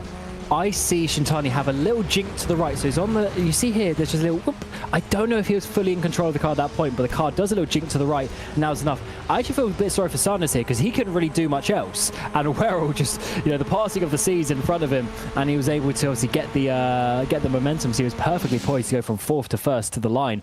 But yeah, whatever that jink was to the right, that is really what caused the contact, because Mollet was coming over to the right naturally to allow Shintani the room, and then the car flicked right a little bit, and of course Mollet just couldn't react to that in time. Yeah, indeed. I'm sure it was a moment of high heart rate for Lewis Werrell, and let's not just talk about it, let's talk to the driver about it, because it's time to catch up with Lewis Werrell, of course, after taking a fantastic victory. The second time we're going to have an interview with you. I mean, what is that? Yeah. Fourth at the penultimate corner, first at the line. Not bad. Yeah, it wasn't bad. It was a really fun race. I kind of just waited a bit, thought about more of the championship, as Mark, I saw he DNF'd, so I think that will do really well. But sat there, and then I think it looked like Shomer lost the car and went into hands, and then just got the run, was in the right place at the right time. It does seem as though this series, we saw at Brands Indy, we saw a little bit here in both the first race and the second race, that it's a little bit chaotic. Is there a trick to keeping out of trouble? Is it just keeping your distance from someone and timing it right, or is it kind of not thinking about it and just kind of accepting what will be will be? I mean, yeah, thinking about the championship quite early, I think, but yeah, I was just waiting for everything to happen, and at the end it all came to me and ended up winning. Obviously, qualifying didn't go ideal for you. You still had to work your way through a little bit, and then is that maybe what you're focused on a little bit more going into the future rounds, that maybe getting that qualifying right, or do you think kind of what you're doing now is working fine? I mean, you are the championship leader after all. I mean, it's working well, but for sure, I think it's a lot safer to be at the front. But the problem is with quali, it was so close, and my best lap was my second lap, because on my last lap I made a mistake and lost 1.5 tenths. Obviously, it is what it is, but we've got a couple of weeks though before the next round, so plenty of time to practice. I mean, how much practice do you put into this? How hard work is it for you to get the car, or yourself rather, in the car ready for the round? Well, I did the 1 hour practice, and I probably did another half an hour, so not much actually, but I think the 1 hour practice helps a lot, because you can see who's going to be at the front. Like then we saw his Hans, Shomer, like the normal people, same as Brands Indy, so yeah. Well, I respect that. We'll see you in a couple of weeks' time, of course, when the series continues, but a fantastic drive there, Lewis, and again, thank you. Leader. Thank you. So Lewis Werrell then, of course, victorious here for the second race in the Formula Ford Championship here as a support series for the British Formula 4 Esports. Let's talk to Sam Sanders then, the driver who was beaten this time by a very, very tiny margin. Sam, obviously jumping in here for the first time into the comms booth after a race. That was a very exciting one and a very chaotic run to the line. What did you make of it from your point of view? You had a great view. Hello, yeah, it was good. Had the popcorn out at the end there. Really unlucky between Shomer and Hans. It was really tight racing, a couple of points coming up to the end there. Just very fortunate this time to come out on the right side of it. So yeah, very, very happy. Obviously, Brands wasn't ideal, but to move forward to Zandvoort and get a couple of points on the board is a good feeling. Two completely different circuits to start out the season. Brands Indy, such a tight, technical, almost oval, kind of annoying, however you want to play it. This is wildly different, big Grand Prix circuit. I'm assuming you prefer here than Brands Indy? Yeah, I certainly felt the change when I went from quali and put it in 11th. I was like, oh no. But no, it was a good racing with everyone and really clean for the most part, so really enjoyable. It's a tight track and difficult to get past in a lot of places, but fortunate in a couple of those laps to get on the right side of the action, and so yeah, really pleased with it this time around. Yeah, we were comparing it a little bit, of course, to Silverstone, which will be coming up, another Grand Prix circuit later on in the season. The way that this race is and the way that race is going to be completely different, because that's wide open. This is a lot tighter. This is more, what I would say was almost more of a typical Grand Prix circuit, close to what we're going to have when we go to something like Brands Grand Prix or even Donington Grand Prix, right? Yeah, exactly. There's a couple of tight choke points where everyone's kind of really close together. Certainly the end of the straight being one, and then up to the fast right-hander after the carousel. And that was really, really scary. A couple of points where you're 2x2x2, just kind of hoping it all comes together. So it'll be nice to have a bit more room to work with in Silverstone, so that we're not just climbing over the top of each other. So yeah, really looking forward to that, and the rest of the calendar. It looks like it's going to be a cracker. Yeah, now we finally get a little bit of a breather. What are the main takeaways for you over the first couple of rounds? Well, certainly it went a lot better this time. Just trying to prioritise getting through to the checkered flag. Obviously, it's a long championship, and you've got to rack the points up to start with, having already had a rough round at Brands Hatch. So I think really, as is often said, you've got to finish to accumulate the points, and so I'll be trying to do my best to make sure I stay out of trouble going forwards. Well, congratulations on a very well-deserved podium. Very close to a victory, but I'm sure that one's just on the horizon. Thanks very much. Cheers, Sam. And of course, one final driver to interview in all of this will be Shoma Shintani. So, Shoma, for the second, you join us in the commentary booth, because that victory back in Brands Indy was excellent. This one, bit of an instant out of the final corner. What did you make of it from your point of view? It was not my it was not on my purpose. I just wanted to trend, and I went to inside, but there's no grips, and I made understeer, and I touched some grass, and I lost my rear, and I made a contact to hands. So it was so unfortunate contact, but but I'm still happy with the P3. Yeah, it looked like it was a lot of fun racing out there, a lot of 3 wide, a lot of 4 wide at points. Yeah. Is that what you found? It was enjoyable coming through the field, of course, in that first race, and then in the second? Yeah, I enjoyed so much this round. Brands Indy was a tough one for me, because I have no pace at all. But today I have enough pace, like top 3. So yeah, this was enjoyable for me. Is that pace difference from Brands Indy to here? Is that purely you getting along with the track here rather than at Brands Indy, or have you been learning things in this car? I like this long track, like Zandvoort or Ocean Park, but I don't know. But I have no speed at small tracks like Brands Indies. So yeah, that I don't know why, but I know I need to improve myself. Indeed. Well, thank you so much, Shoma. Great podium, great battling, very, very enjoyable. Cheers, Shoma. Yeah, thank you. Perfect. And Cam, that's it then for the Formula Forwards for another week. We are getting ready for the British Formula 4 Esports Championship. This is going to be a lot of fun, isn't it? Oh, absolutely. If those Formula Ford races are anything to go by, this is going to be insane racing. And obviously slightly longer race as well, so these guys are going to put on a show for us. Yes, indeed. Don't go anywhere. We're going to have a little bit of a breather, catch our breath, and get ready for round 2 of the British Formula 4 Esports Championship, our first ever round abroad. Need expert support for your sim racing setup? SimRig Support has you covered. With over 2,000 hours of experience, our team excels in diagnosing and resolving issues swiftly. Submit a ticket for remote help, send us your hardware with a prepaid label, or book an on-site visit. We handle all major brands from wheel to PC problems. Trust SimRig Support to keep you racing.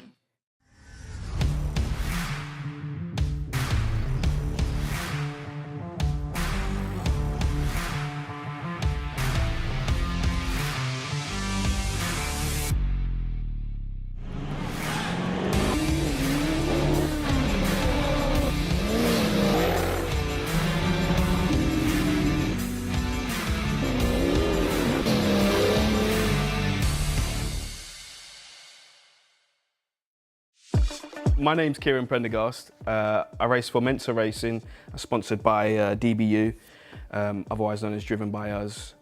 And it's my first season in British Formula 4 as well on iRacing. So I got into motorsport games via a competition that was running on ACC that was done by MS UK. We had the qualifiers that were to be done at home, and then obviously the next stage of the qualifiers were done at Williams as well. And I won it, and I'll be going to Valencia in October to represent my country.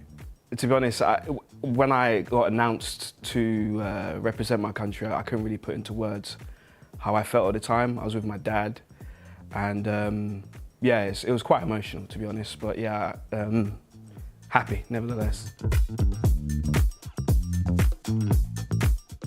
So it's funny that I actually won my first championship on AOR on open wheeler.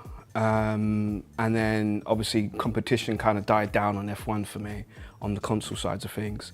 And then decided to go into GT, well, it was what was P cars, and then eventually ACC. And yeah, just enjoyed it a lot more, and found that there's a lot more competition and ways of challenging myself as well, so yeah. Of course. I know that the competition is very fierce as well. I know it's going to be very tight and competitive, but I don't really pay too much attention about that. I normally focus on myself and make sure that I get the best result for the team and obviously for me as well. So that's what I'm focused on really as well. It's to win the motorsport games in Valencia.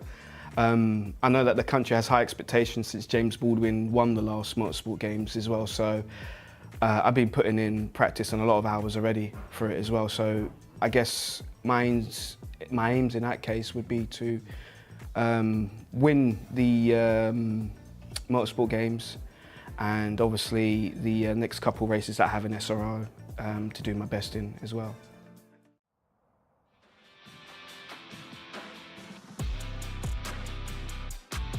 Well, yes, indeed. Thank you very much to Kieran Prendergast for that interview, of course, and thank you all for joining us here as the British Formula 4 Esports Championship will head to Circuit Zandvoort. We are back and ready to go racing. Lewis McGlade, Cameron Roger alongside me in the comedy booth. This one is going to be so much fun. We started the season at Brands Indy, and what a difference a week makes when it comes to the circuit race now. This is going to be crazy. Yeah, this is something completely different, and the drivers are going to be giving us an immense 2 races of action coming to you this evening. I can't wait to see what they're going to do on a completely different style of track. Yeah, indeed. Still racing in the same way, of course, though. They'll go into lone qualifying in a few moments' time. Already in it, actually. Starting grid. Then we'll go into race 1, 20 minutes. We'll have the reverse grid ready, and we'll go into race 2 as well. It's going to be absolutely chaotic as it was just a week ago. We'll talk quickly through the prizes as well. Of course, there's different prizes for the drivers and for the teams there.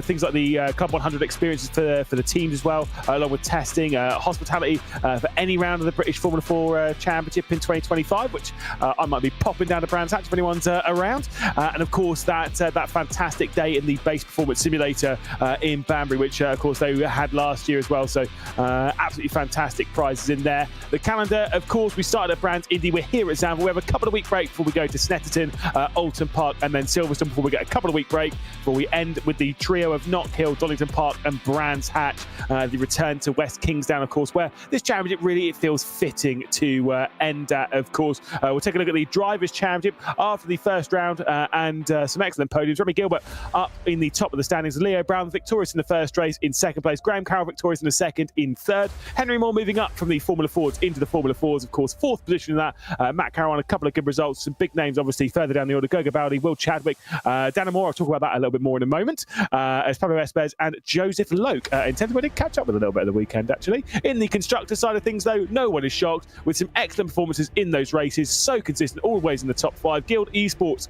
top the championship from the Ferrari team as well. So they're in second spot. Mensa Racing, driven by us, they're in third position with the Guild Academy car. That one being Henry Moore, of course, in fourth position all by himself.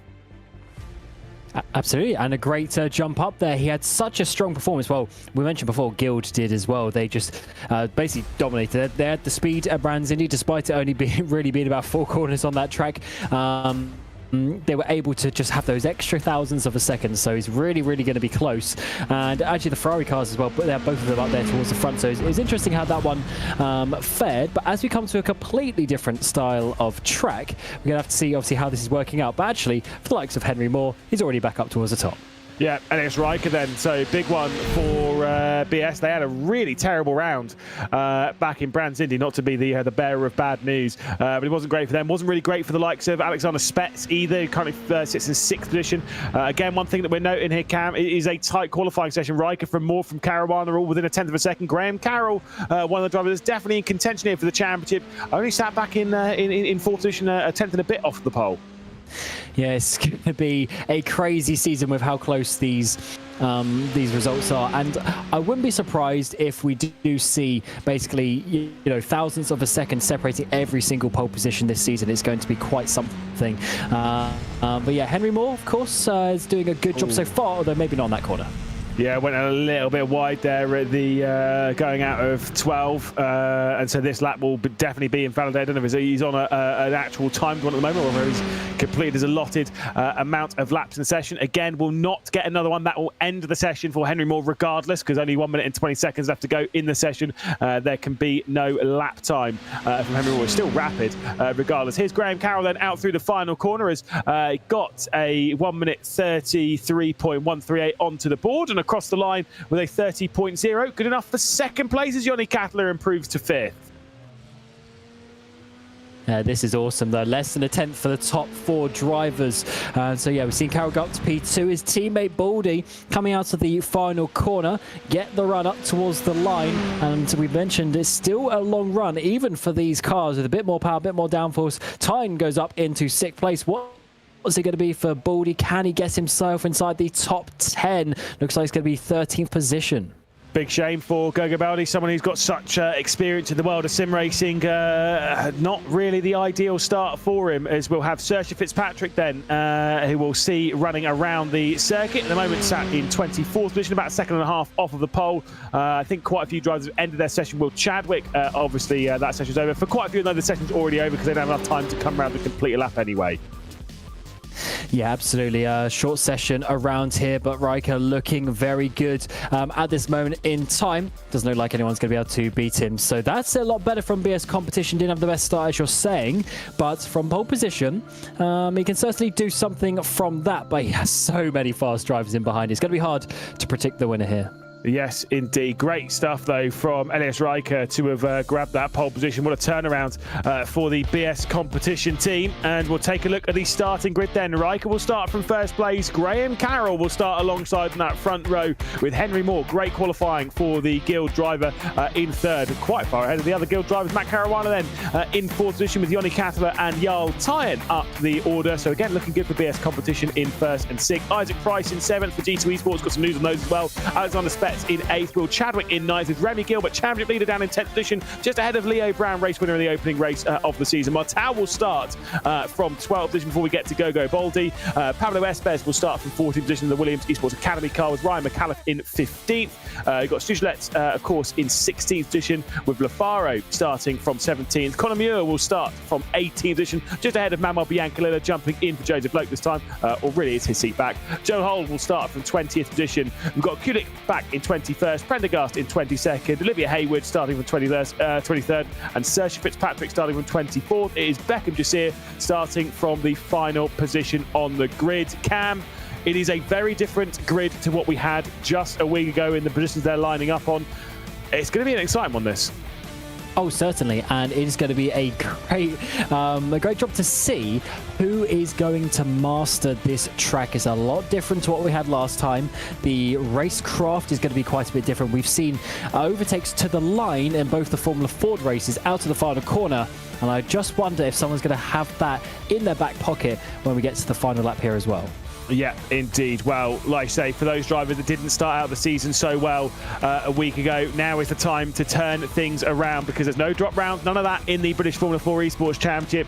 You've got to run from the start of the season to the end of the season without any major problems, and 20 minutes put onto the clock as we go for the first time international racing in the British Formula 4 Esports Championship. It's Riker starting from pole position, it's Henry Moore starting from third, and of course between them it's Graham Carroll in that red Ferrari as we get racing down to the first corner. Good start from Graham Carroll to the inside of Riker already, who go around the outside at Tarzan to try and hang on to the race lead. BS Competition at the front of the field after that pole, and it will be a hold. Out wide goes a couple of cars in the background. I think that might have been the likes of Leo Brown and Remy Gilbert in the other Guild racing car, but at the moment it's a really solid start from our top contingent.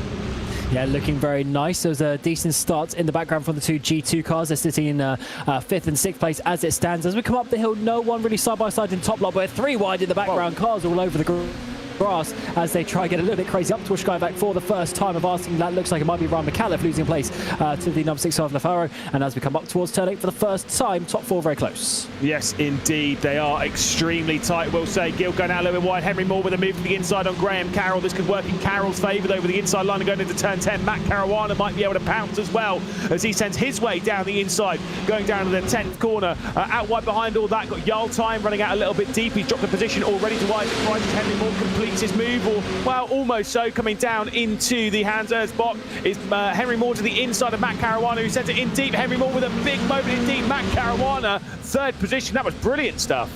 Yeah, I tell you what, I thought Henry Moore was gone there, but he managed to save it. And look at the long train of cars. Absolutely insane, these cars, how they can stay so close. So that's very wide there from Katala. He needs to be watching out to not lose the slipstream of the cars in front of him. As we come across the line, though, it is Riker who's able to hold on from his pole position, but everyone is chasing him down.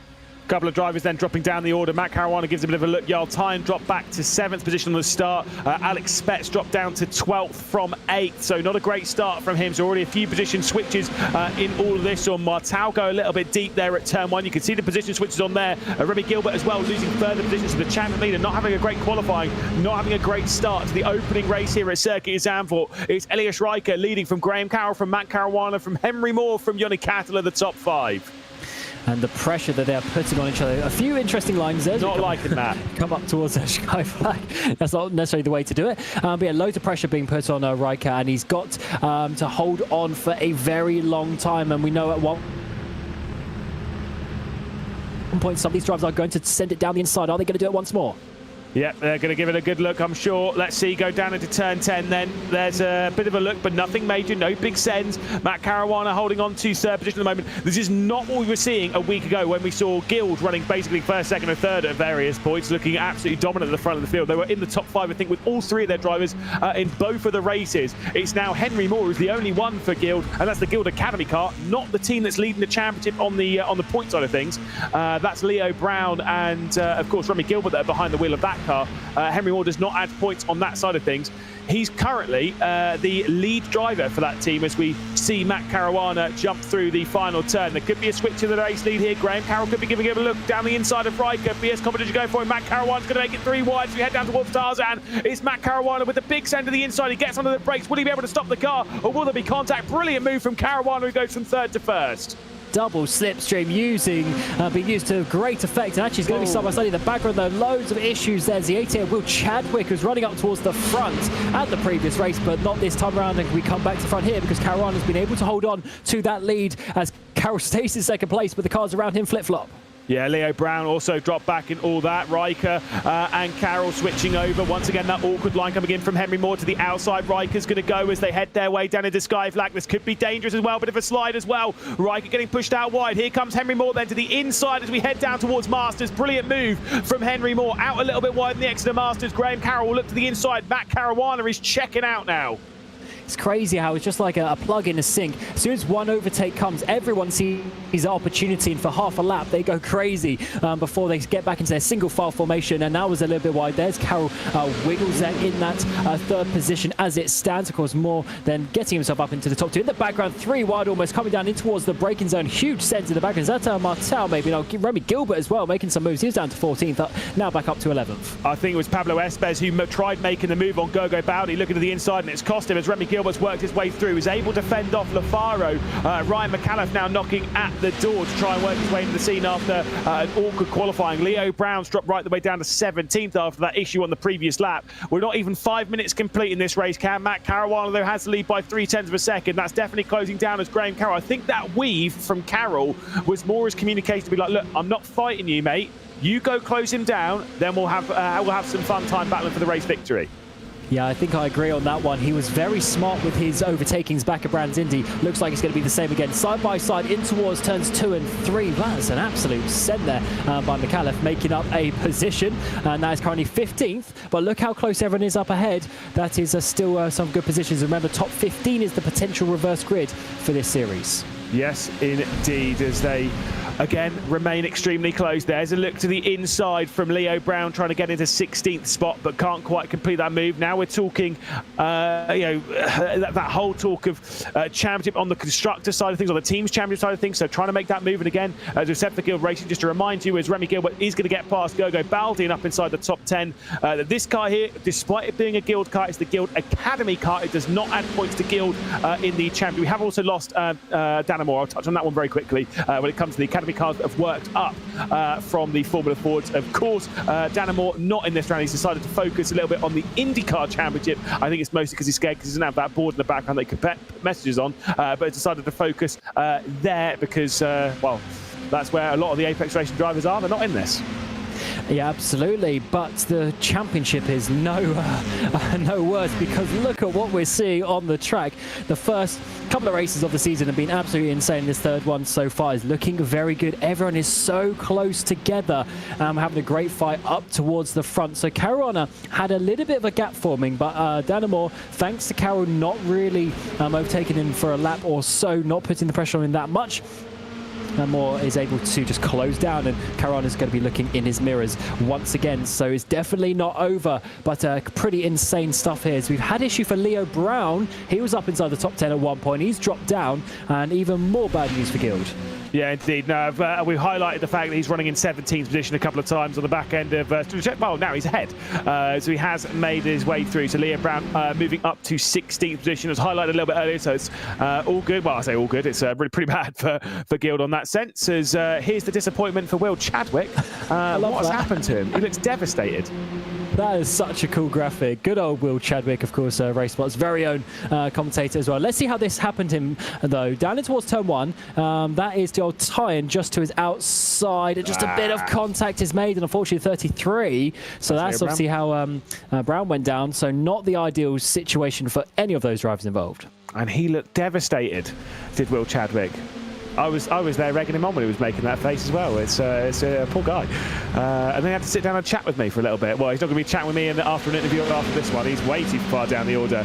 As Boyankalila and Lafaro will switch positions. Henry Moore right at the rear end once again of Matt Caruana. A bit of weaving happening between the pair of them as they head down to the first corner. Is there going to be a look for the race lead? Matt Caruana says, not quite yet. I don't think Henry Moore was going for it. This has calmed down quite a lot. Trust me, this is going to be set ablaze in the near future.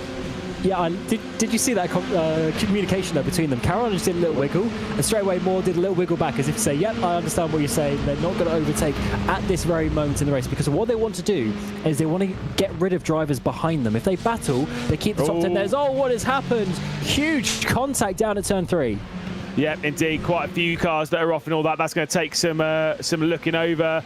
Conor Muir, you saw there in the Aston Martin. I think we saw Joel Hull, who was also sent off there. No, he's been working up behind the scenes. We had a little chat with him as well. And again, I did see him post some stuff on social media as well. But a bit of a shame for Hull after that. I think Prendergast also involved in that. Back to Matt Caruana. Out wide goes Graham Carroll, just a touch, dragging out Elias Riker as well. We're not even halfway through the opening race of the evening here. Certainly not, but what a train at the front.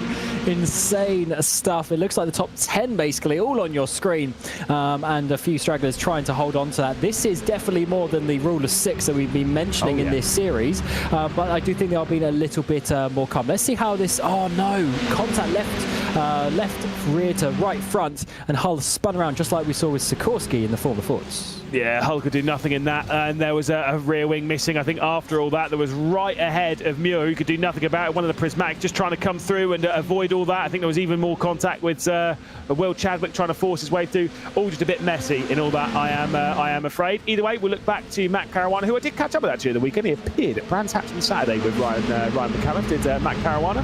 Someone else who appeared, I've noticed in the chat, Ibrahim Khan also appeared. Everyone's just appearing at Brands Hatch every now and then. At the moment, they're appearing all over the circuit here at Zandvoort, as once again, it will be the top 9 cars at the moment battling for this victory.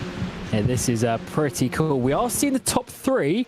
May just be a car length at the moment, but maybe just starting to form a little bit of a gap. Let's see if Riker can catch back down. I'm sure he can, as Bianca Lilly gets himself up into 12th place ahead of this man's teammate Gergo Baldy. But Graham Carroll, that we're riding on board with, has been in 3rd place for a little bit now, as they seemingly, with the body language, chose not to fight just yet. But we are into the second half of this race, and you do know that the points are very important in this series, so it's not like they're going to be avoiding the overtakes, but they're just trying to find the right time to do it.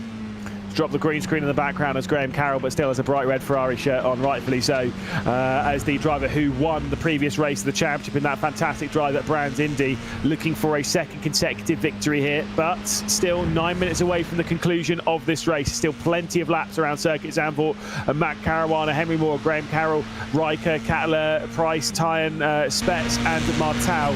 Remy Gilbert's not too far behind as well, could rejoin this fight as well, dragging along the likes of Pablo Espez as well. This grouping, trust me, they are not racing at the moment. They are chilling right now. They're ticking off laps. They're not really thinking about making up that progress. As soon as they do, it's going to be like this all over the place. As Manuel Biancalilla and Gergo Baldi, 2 of the more experienced drivers in the world of sim racing, do battle here up towards turn 3. And this is looking good for the Italian. Can he get his car up onto the high line to cover up Baldy? Just about, but Baldy's going to keep his foot in there. A little bit on the grass, but look at the momentum that outside line has. Crazy stuff with that new banking a few years ago being added and adding to the battles, but Baldy able to hold on. It really is such a strong run. You just keep it up to the white line, high through turn 3, and you have to run all the way up the hill too. It's an interesting seat, isn't it? Got a little cushion on there just to soften it. To be fair, I've always said when I'm driving and stuff, I get bits that, maybe because of my age, but I get bits that start going numb and stuff. Maybe because of your age. Yeah. You're at that point in life. I'm an old man. I'm not going to lie. Before we, whoa, big look to the inside. There's been Spets as well. I'll talk about that in a second. Martel's been round. This has gone to absolute chaos stations. Pablo Espez has been round. Guitiago Martel's been round. Gergo Baldi's come through to 8th position and all that. So it's 8 for the race lead. Well, actually, no, let's make that 7. There's been a 2-car crash in that race lead battle. And so, yeah, I think also the 2 of them have dropped out of it. Is Spets and Martel, both Williams drivers. And we were just saying for a moment that everything was looking good, they're not battling, but then all hell breaks loose at the back end of the top 10. So definitely some big issues happening there, and a huge gap, as you're saying, has opened up. Let's see this. Bit of a dive down the inside is going to be from Spets. Small contact, but then it's the further issues that was really causing that. Just tried making a move on Tyan, and like I say, Tyan just trying to give enough room. Yeah, who was that who came through? Oh, it was Remy Gilbert. It was Remy Gilbert, yeah. So Remy Gilbert was coming through, took an absolute whack. Pablo Espez also involved. So Williams lost 3 cars in that. Pablo Espez, Martel, and Spets.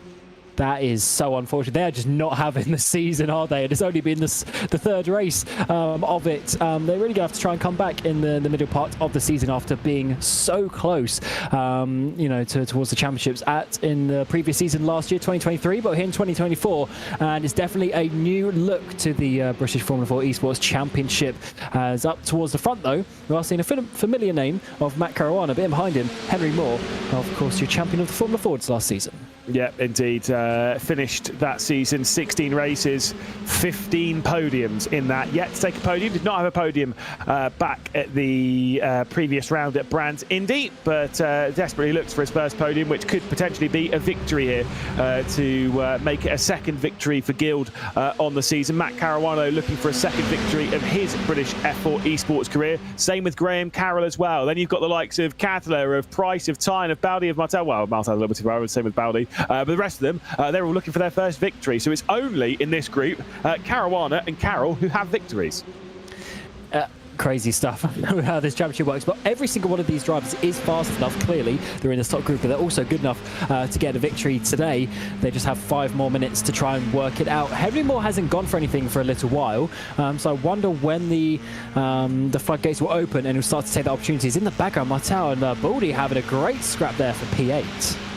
Yeah, indeed, some cracking chops and changes in all of this as Bianca Lilla will come out ahead of Martel, riding on board with Henry Moore. Of those 15 podiums, by the way, 10 of those were victories in the Formula 4. I know it's a different kettle of fish when it comes to competition, but still shows how well he's versed to this. So Martel's dropped back behind Bianca Lilla, Baldi up into 8th position. Ryan McAuliffe also in tow in this fight. Someone pointed out, by the way, Digital Gaming pointed out in chat, rightfully so, that Luke McEwen ended up scoring 0 points from the first round last season and still went on to win the championship by a very tiny margin, but still, a win is a win, as Gergo Baldi will try and defend from Bianca Lilla, and McAuliffe's looking very serious here in the dark. Oh, nearly into the back of Martel.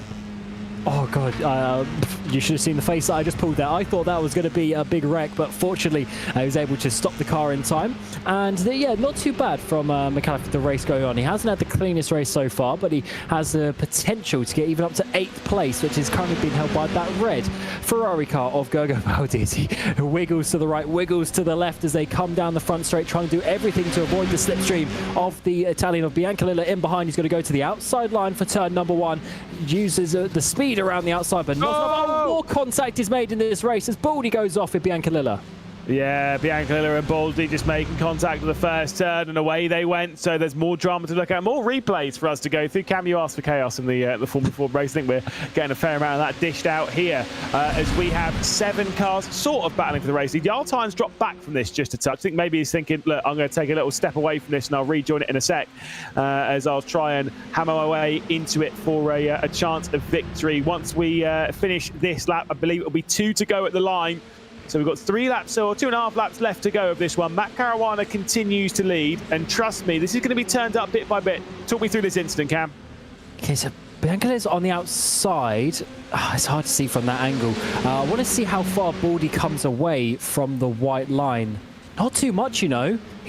There's a tiny wiggle on the rear end, but he really is holding quite tight. So Bianca Lilla was trying to V that in there as much as possible, and maybe just holding it down a little bit too much for the racing room side of things. Yeah, it was very tight indeed, and all that's all we know. Yoni Cattler then went out wide. The team that's scoring some great points in all this, by the way, G2. Cattler and Price. Things aren't maybe looking too good for G2 behind the scenes, but looking great in this race. Here comes Henry Moore then. Penultimate lap of the race about to begin. Might even be 3 to go at the line. I'll double check the timing in just a sec. But Henry Moore's decided that now's the time to go for it. Moore sends it down the inside of the first turn and will pass Matt Caruana. This is going to turn everything on now as Graham Carroll's having a look down into turn 2.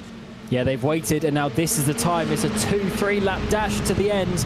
And who is going to come out on top at the moment is the 77 Guild Academy car, leading, of course, in just his 2nd round in this championship, doing such a good job. He's got some experienced guys in behind. First of all, it's Caruana, and now Graham Carroll that we ride on board with as they work their way through this middle sector. We saw a huge send down the inside in towards turn 9 on the first lap. Is someone going to recreate that this time? Definitely penultimate lap of the race, by the way. So Henry Moore has decided now's the time to take the lead. Pablo Espes and Manuel Bianca Lilla will switch over for 11th position. Again, that is important. The reverse grid for this is not the 5 through 10 that it is for the Formula Fords. It is 5 through 15 for the British Formula 4 Esports Championship. So even Gergo Baldi's got a small percentage chance to take that. As we'll head down into turn 11 and 12. This is going to change a lot, Cam. I don't think we're going to get quite the drag race line of the Formula Fords, but it's going to be tight. Certainly is, and as you say, coming on to the final lap, white flag will be out. Henry Moore will take it. Caruana is so close. Can we see an overtake to the line? Is there going to be enough speed? It might just be enough on that final lap, but who's going to lead it as we get down towards turn 1 to start it? Yeah, here we go then. To the outside goes Matt Caruana, looking for a second victory in British Formula 4 Esports. Sends it in there around the outside of Tarzan. Henry Moore with the inside line, takes a little bit of the curb, has a little bit of a slide courtesy of it. Beautiful move coming in from Matt Caruana, but can he complete it as it drops back in line? Henry Moore has to settle for second. That was an absolutely insane move from Matt Caruana to go straight around the outside at turn 1 rather, to take over first place. And I tell you what, it's going to be hard for Henry Moore now. That's the best overtaking opportunity on the track. And of course, he comes at the start of it, around the outside, maybe switching to the inside for Henry Moore. He's trying to do something to get offline with Caruana. Turn 9 is the next good opportunity to send it up the inside there. We saw the attempt on that first lap. Are we going to see it once again? Caruana leads, Moore in second place. This is the one, but no, they don't go for it. Pablo Espes out of the race on the final lap as well, so he'll be dropping right the way down. Big slide coming in. Graham Carroll's going on the attack. We head down into turn 10 now, into the braking zone. Graham Carroll aiming for a good exit as we head down towards the Hansard's box. Is there going to be a move coming in from Henry Moore? Matt Caruana continues to lead. This is the final lap of the race. The time is ticking down. We're into the final few opportunities. Big look coming in from Henry Moore. Can't see an opportunity to come through here as we head now through turn 12. 2 more corners left to go. Kumo and Ari Lyondike. And who's going to go for a move? Way too far back is Henry Moore, and it is the redemption story potentially here for Matt Caruana, who's going to come through the final corner as the leader as we head down to the bank of the Ari Lyondike curve. It's going to be a drag race up towards the line. Henry Moore's going to be closing in. I'm not sure it's going to be enough as he pulls over to the right-hand side. Matt Caruana back to the top step of the podium as he was once last season. He takes his second victory in the British Formula 4 Esports Championship as Henry Moore has to settle for second. Graham Carroll, I'm sure he's championship leader now. Third place, great drive. And some great results for BS and G2 and behind with those 4 drivers from Riker, Katala, Price and Tyan filling out your top 7. So really good race to start the evening. Of course, one more to go with the reverse grid and very clean racing up towards the front. Good move by Moore to get the lead, but then Caruana just slicing it back through on that final lap. Yeah, indeed. Absolutely brilliant racing in all of that. Just fantastic scenes. And again, an excellent result indeed. Of course, you've got the reverse grids to deal with in the next race. Got a few drivers still yet to cross the line. But again, what an absolutely excellent fight. 7 drivers separated by 1.3 seconds in that top grouping. Absolutely incredible. Love that one, and I'm very excited for the next one. I think there's a few drivers that didn't enjoy that one. Beckham just here probably being one of those, and the Williams Esports team probably not being one of those. Before we get to the results, though, it's time for the spinny wheel. 5 to 15. Which one's grabbing the reverse grid pole? Is it going to be 12 or 11? It's going to be a big one, though. 12th place is going to be the reverse grid pole. So all these are going to drop back absolute miles. Matt Caruana then takes the victory for the second time in his career. Henry Moore up there on the podium for the first time. We'll get a chat with the top 3 as well, so we'll get Carroll in as well. Elias Riker there in 4th position with Yoni Katla and Isaac Price. Good points for BS competition. Good points for BS competition, to be fair. I said good points for G2, good points for BS competition. Elias Riker and Jarl Tyan there, 4th and 7th for the team. Quitiago Martau, the lone Williams up in all this after a big drama for them. Ryan McAuliffe and Giuseppe Lafaro for the Aztec Racing by Grid Finder team at the back end of the top 10. We get Will Chadwick on the front row alongside Manuel Bianca Lilla for the next race. That one's going to be exciting. And then the rest of them don't get reversed. So Studacek will start from where he finished this race in 13th. Gogo Bowley in 14th. Olivia Hayward into 15th. Decent results for Prismatic in 15th and 16th with Sergio Fitzpatrick as well. Pablo Espes and Leo Brown in 17th and 18th. Alexander Spetz and Beckham Jasir 19th and 20th for Williams Esports. Pablo Espes also down there as well. Huge drama for the Williams team, all basically in one turn. Remy Gilbert will be in 21st, so big drama for Guild in the Teams Championship with Shaman Kulic rather down in 22nd. Kieran Prendergast, Conor Muir and Joel Hull all out of the race. You're going to go silent for a second because we've all joined the wrong Discord. Be right back.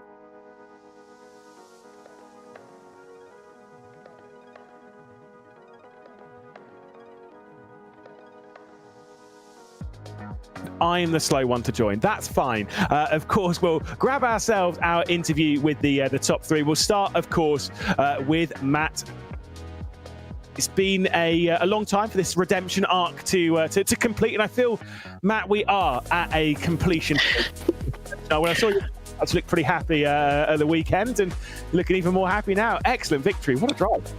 Thank you. Yeah, no, I'm happy to come back with a win. Last week I was up at the front, but I just couldn't do anything with 3 of the Guild drivers. But yeah, this track's a bit more easy to defend on. So yeah, I held the lead, managed to get that move done on the outside, and yeah, that was it.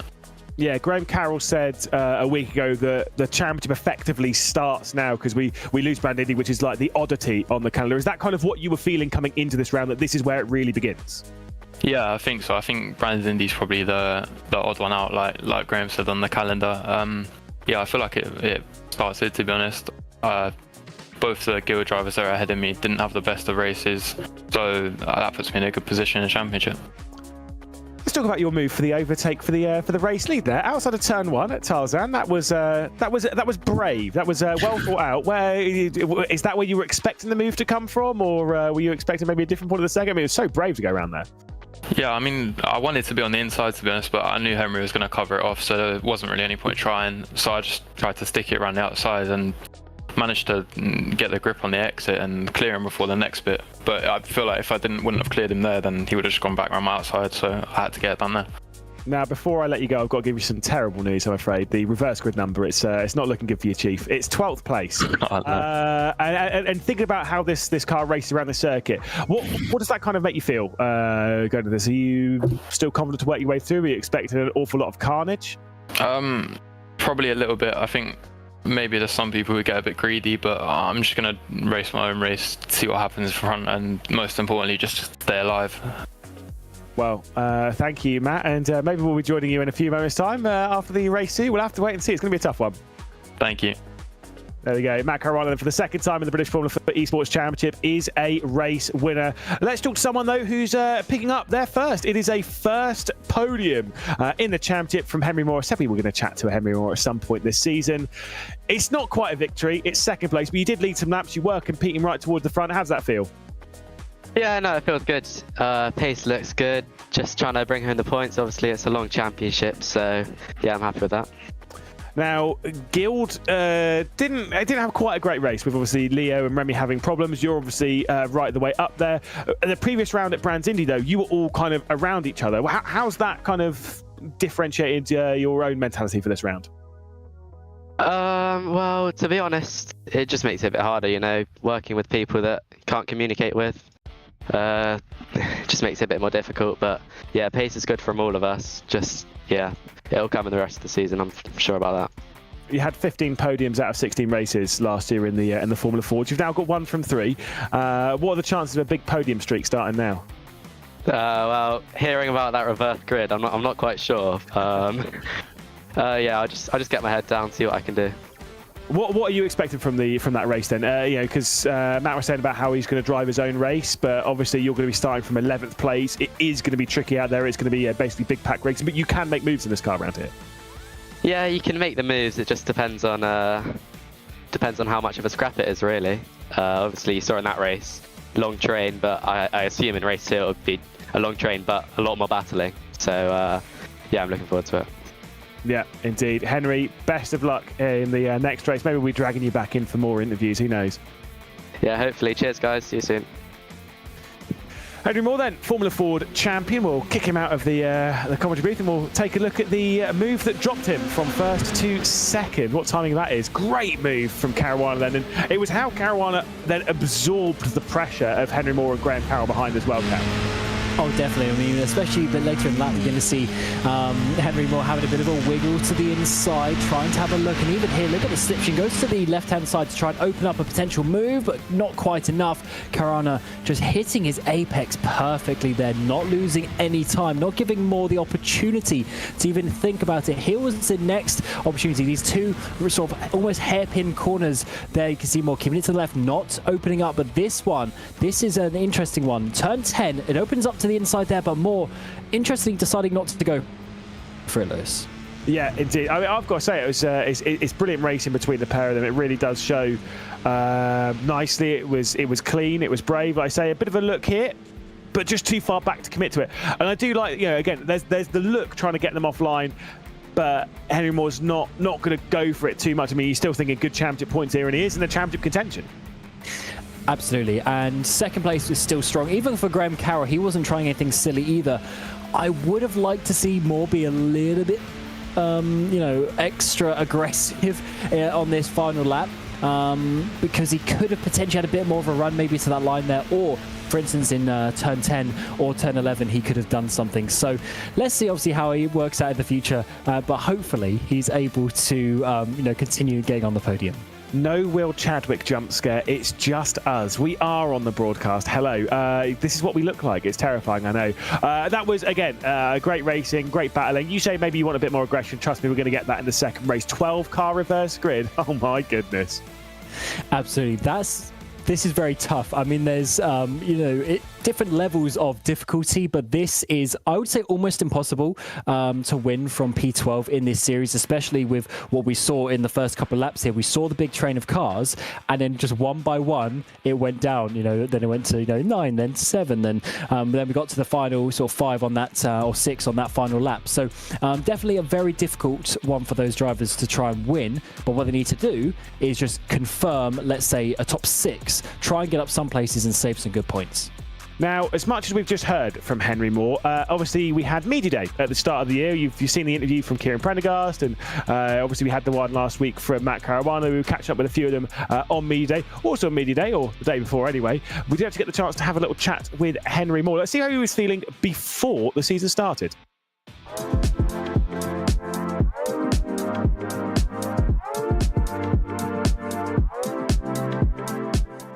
I'm Henry Moore from Bath, racing for Guild Esports and the British F4 Esports Championship. So I got into esports, well, specifically sim racing through my dad. He raced in real life, but when I was younger I wasn't really into it, but I saw him racing and I wanted to get a wheel, so we just got a standard Logitech, and yeah, it just kept going from there. I love racing, so yeah, just got to here now. Yeah, I saw the UK FF 1600 Esports Cup through my friend Brendan Lee. We were racing a lot together on the time in iRacing FF 1600, and he thought, yeah, why not, you should give it a go. So yeah, registered, did the time attack, and yeah, it went quite well in the end. In the racing in the Motorsport UK F 1600 Esports Cup, it was really hard but really clean, which surprised me, because in those cars, yeah, it's easy to make a mistake and hook a wheel and you're round out of the race. But yeah, from everyone at the front and towards the rear, from what I saw, it was really good. This year for the British F4 Esports Championship, I've definitely done a bit more thorough as well.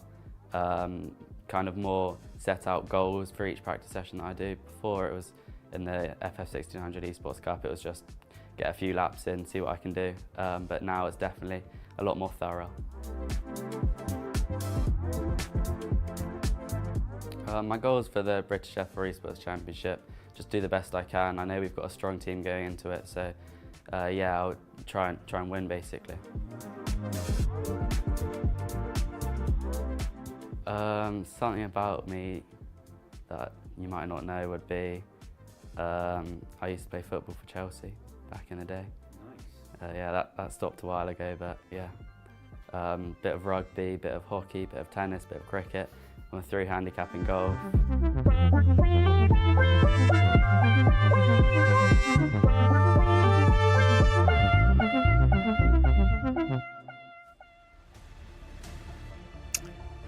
My friend Brendan Lee. God, look at him, name dropping. Absolutely crazy, Cam. And he's a 3 handicap at golf, so he'd absolutely destroy. That's fine. It is what it is. He is now a podium finisher, of course, in the British F4 Esports Championship. It is time, though, to jump in and get ready for the second race. 12-car reverse grid. Oh, Cam, what's going to happen? A lot of things are going to happen. Exactly what we're about to find out. That's why we come racing and do some live sport, because you never know. We've seen some interesting crashes already in that first race, some awkward tangling of wheels, which is potentially an important one to think about. But as the championship is concerned, this is the race where we have a large reverse grid. Those drivers who keep it clean and are able to still get a good result, that is how they end up on top. So, yeah, hopefully it's not too bad of a race, especially for these guys. The Williams cars, both of their teams not having the best start to the season. Maybe the 4th race is the one where they can, really get a grasp of what they're going to do this series. Well, you can see it is hot and toasty out there on the track. As someone who was here for this weekend in real life, as Vince Cussy was as well, I can see is also in the YouTube chat, we can all confirm confirm that it wasn't that warm on this weekend. It was quite cold and quite windy, as it normally is around Zandvoort, but lovely conditions for us to go racing here on iRacing. And like I say, a lot of thoughts as to how this race is going to unfold. Got 80 seconds before we jump into the second race, and like I say, these are the races, in my opinion, the reverse grid races, are the ones that are going to define the championship more. Keeping out of trouble. If you get 0 points from this, well, you're really on the back foot now. Oh, exactly. You could win all of the race 1s, but those extra 8 race 2s, the reverse grid races every round, are so important. And ultimately, that is, as I say, where championship's going to be decided. So if you want to be the one to be the most consistent, then this is your opportunity. I think today's track, though, is going to be very difficult. If you're even outside the top 8 on the first lap, second lap, it's going to be very difficult to jump up even higher, especially with how calm we saw everyone in the mid part of the first race. Maybe, though, they won't be so calm this time. Yes, indeed. It is a big grid of top-tier drivers. And before we get into the reverse grid race, who do you think is going to win? Who do you think of that top lot, the likes of Matt Caruana, Henry Moore, Graham Carroll, who do you think is coming through the order cleanly? Because one of them's not. Let's be real. I would say this is close to impossible. You know, I don't like sitting on the fence often when it comes to these predictions. I like my bold predictions. I literally have no idea who to put my money on. I do like the calmness of Graham Carroll over the first 3 races of the season, though. So maybe I'll put him to get the highest up the order.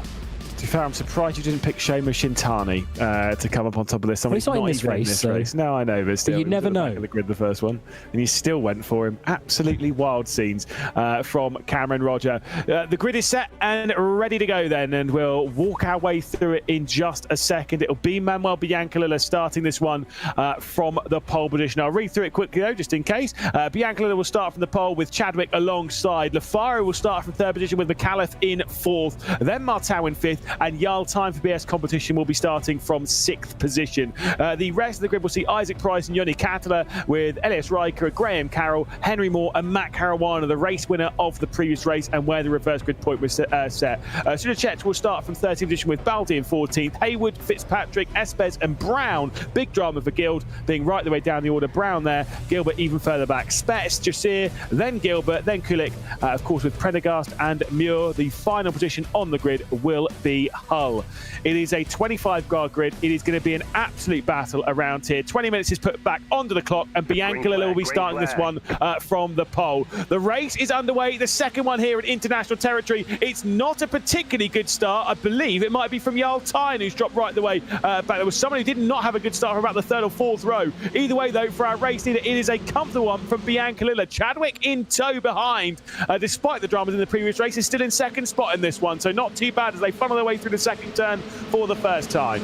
Yeah, you're correct. In Tyne, he's now battling his teammate Riker side by side. That's going to open up the door to Graham Carroll. Henry Moore to try and get the run. In the background, huge crash. One of the Williams cars going off just to add even more hindrance to their day. But we continue going on, racing up ahead. And yeah, rear wings going flying. It was Graham. That was Graham Carroll. Beckham Jasir and Graham Carroll then having huge dramas at the start of this race. And Graham Carroll's a big one because that is one of our main championship protagonists, already having huge drama to open up the second race here as they head their way through turn 10. Out wide goes Manuel Biancalilla. We lose them behind the grandstands. We find them once more. Lafaro in tow. Then we've got Ryan McAuliffe not that far behind. Then, of course, you've got Quitiago Martau and then the duo of the G2 guys that are running, Price and Kattler as well. That is crazy, though. Graham Carroll out of the race. It's not a commentator's curse, don't worry. Yeah, so he was... Yeah, we just saw him fighting with Riker and Moore. Moore's got past Riker. So I wonder if there's a 3-wide situation. It gets very narrow up at that point of the track coming up the hill towards Skyflax. So very interesting indeed. But as you come to the first lap, we have Chadwick doing an interesting line, trying to not get the slipstream. A bit of contact. Was that one of the prismatic cars pushing on the rear right of the Williams? And here we go. Yeah, was 3 wide, almost 4 wide for a moment. Carroll getting bumped into the wall as well. Yeah, I'd want to see that one from up above because that looked a little bit weird. Let's see. I mean, there's a little bit of contact that you could say maybe there was an echo in there, but there was definite like that was front, right, rear, left contact, and Graham Carroll just very unfortunate there. Basically wrong place, wrong time. Speaking of very unfortunate, what has happened here? Oh my goodness, Riker, after such a good result from qualifying and looking great on pace, has dropped right the way down the order in an enormous crash in the exit at T3. What's happened here? Who was the other car? Was it Caruana? Yeah, it was Matt Caruana, ends upside down. That is a horrific crash. He was obviously couldn't do anything about that one, nor could Riker. Car on the inside spinning, and then, yeah, there is Caruana. That's such a shame from your race 1 winner. It was McAuliffe as well to the inside, so close friend for Matt Caruana. The mates make contact, and not in a fun way, that's for sure.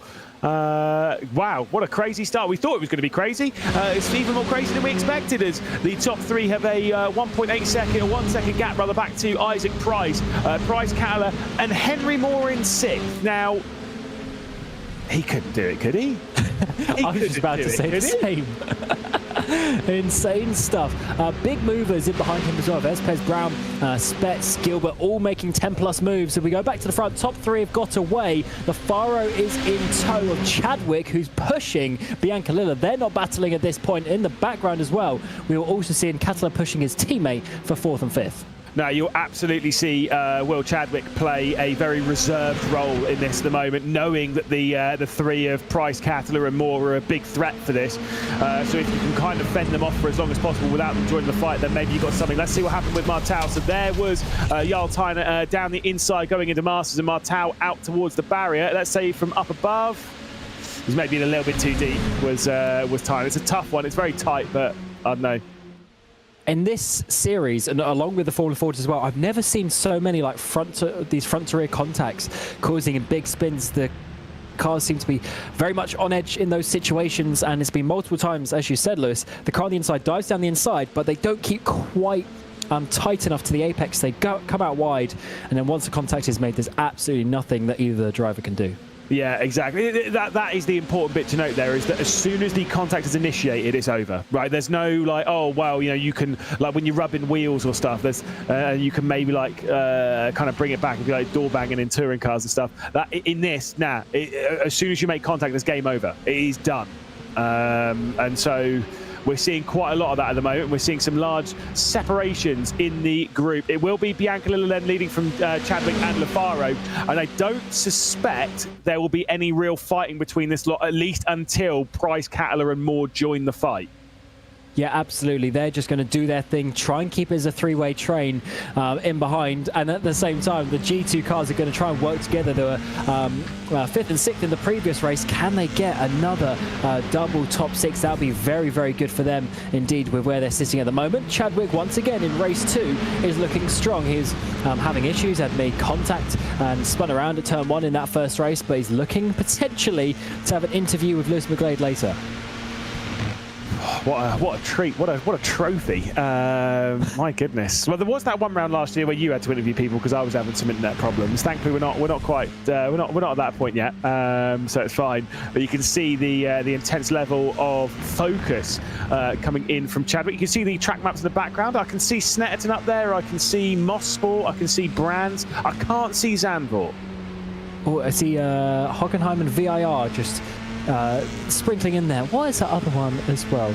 We'll try and work that one out later as it goes on. But Chadwick is looking certainly very composed at this moment in time. Sometimes he's not always the absolute fastest driver on the field, but we do see he is very smart with how he goes about his races. We do like a little bit of Chadders. No bias, but yeah, because generally speaking, if I do have bias towards Chadders, it's more because I want to see him ending up in a crash, to be honest, for the banter. That said, he is closing up the back end of Bianca, and the pair of them are pulling out a bit of a gap on Lafaro. We'll keep our eye on the gap, though, the important one between Chadwick and Price, because that's the it was 1.8 basically at the line. It's come down just a slight bit, but not much. Price is closing it down by a very, very small margin. The lap time across there from Chadwick was a 34.0. It was a 33.8 from Price. The reason why I picked those two out, or you can maybe say Lafaro is the more important one, but I thought Lafaro was maybe dropping back to the top 2. It's close, but it's just not quite close enough. As soon as he gets that slipstream, that train's there. Oh, absolutely. So they need to keep that battle. Look at the 5 cars in behind them as well, being led by Espez. So very important point of the race, this mid-part. How close these battles are going to go, who's going to get the slipstream, and how big is the pack going to be coming into that final 5 minutes of the race. That's going to be very important over these next few laps to work out the situation that we're in, because that affects how they go about those final few laps, how they battle, who they need to battle, and how many overtaking positions they need to do. But for the likes of Henry Moore, who's had such a good start already, you know, he could sit back behind those G2 cars and relax, but something tells me he's not going to. The thing is, if he ends up on the podium this way, I actually think Henry Moore might take over the championship leader, you know? Because Crazy. Matt Caruana obviously having the issues in that one, Graham Carroll having the issues in that one. Yes, they're being caught by Leo Brown and Remy Gilbert. Remy Gilbert obviously was the championship leader coming into this, but Remy Gilbert will have lost a lot of points in the first race. I think Henry Moore might take over the championship leader, Cam. What a talent. What a talent, and so young as well. I'm just going to keep on improving, and this would be a good race actually, because this is very much a racecraft race. Let's see how he goes about this. Not to get too eager going past the G2 cars. You know they're teammates, you know they're going to work together, and also the situation of the race. We go back a little bit further though. Leo Brown up in 7th place after a disappointing first race. Also for the Williams cars, can he get past Espes? Careful, a little bit of a squeeze there going up towards turn 2. Leo Brown on the inside as Espes was going around the outside. Spets is also in this one, almost getting into the rear end of Leo Brown coming off of the hairpin. Battling here would be unwise. It will stop any chance of you battling for the victory late on, as we'll see a look there at Espes, who himself has a couple of circuits. There's Barcelona and the Nürburgring. They do like plastering these on the wall, as do I. I've got a few downstairs, but it's fine, as they are very, very tight in this fight. We'll say it's good for Guild at the moment, as Leo Brown and Remy Gilbert are in 7th and 10th, comparing to, you know, obviously the likes of the Ferrari bunch, who aren't scoring very much in this because it's just Gogo Bowley left in 18th spot. They were second in the champion coming in this. It is good for Guild. Oh, certainly. As you say, Henry Moore's doing a good job, but doesn't score points for the main team, and that is what they will be focusing on. Coming in towards the chicane, this 5-car group is continuing on, and it's actually turning out to be quite a nice battle, and I do wonder, will they be able to catch those 3? Because if there's an 8-car push towards the front 3, that might be just what they need, as we're getting to about halfway in the race now. Yeah, indeed. It's still looking that the lap times coming in from this group actually really, really good. It's exactly where they need. 33.8 from Lafaro on the previous one, 33.8 from Chadwick on the previous one, 34.2 from Isaac Price in the previous one. They're pulling out that gap as they look to the inside from Espes, trying to get past Leo Brown. Bit of contact once again between the pair of them as they depart the first corner at Tarzan. Up towards turn 2. Big look to the inside coming in from Alex Spets, who's just sent out Leo Brown a little bit wide there, and through also is going to come Remy Gilbert and potentially Sidorchek as well. I think he will. That outside line, so powerful. 4 positions basically lost there for Leo Brown as they send it over the curbs up the hill. Very, very important to be on that high line, it seems.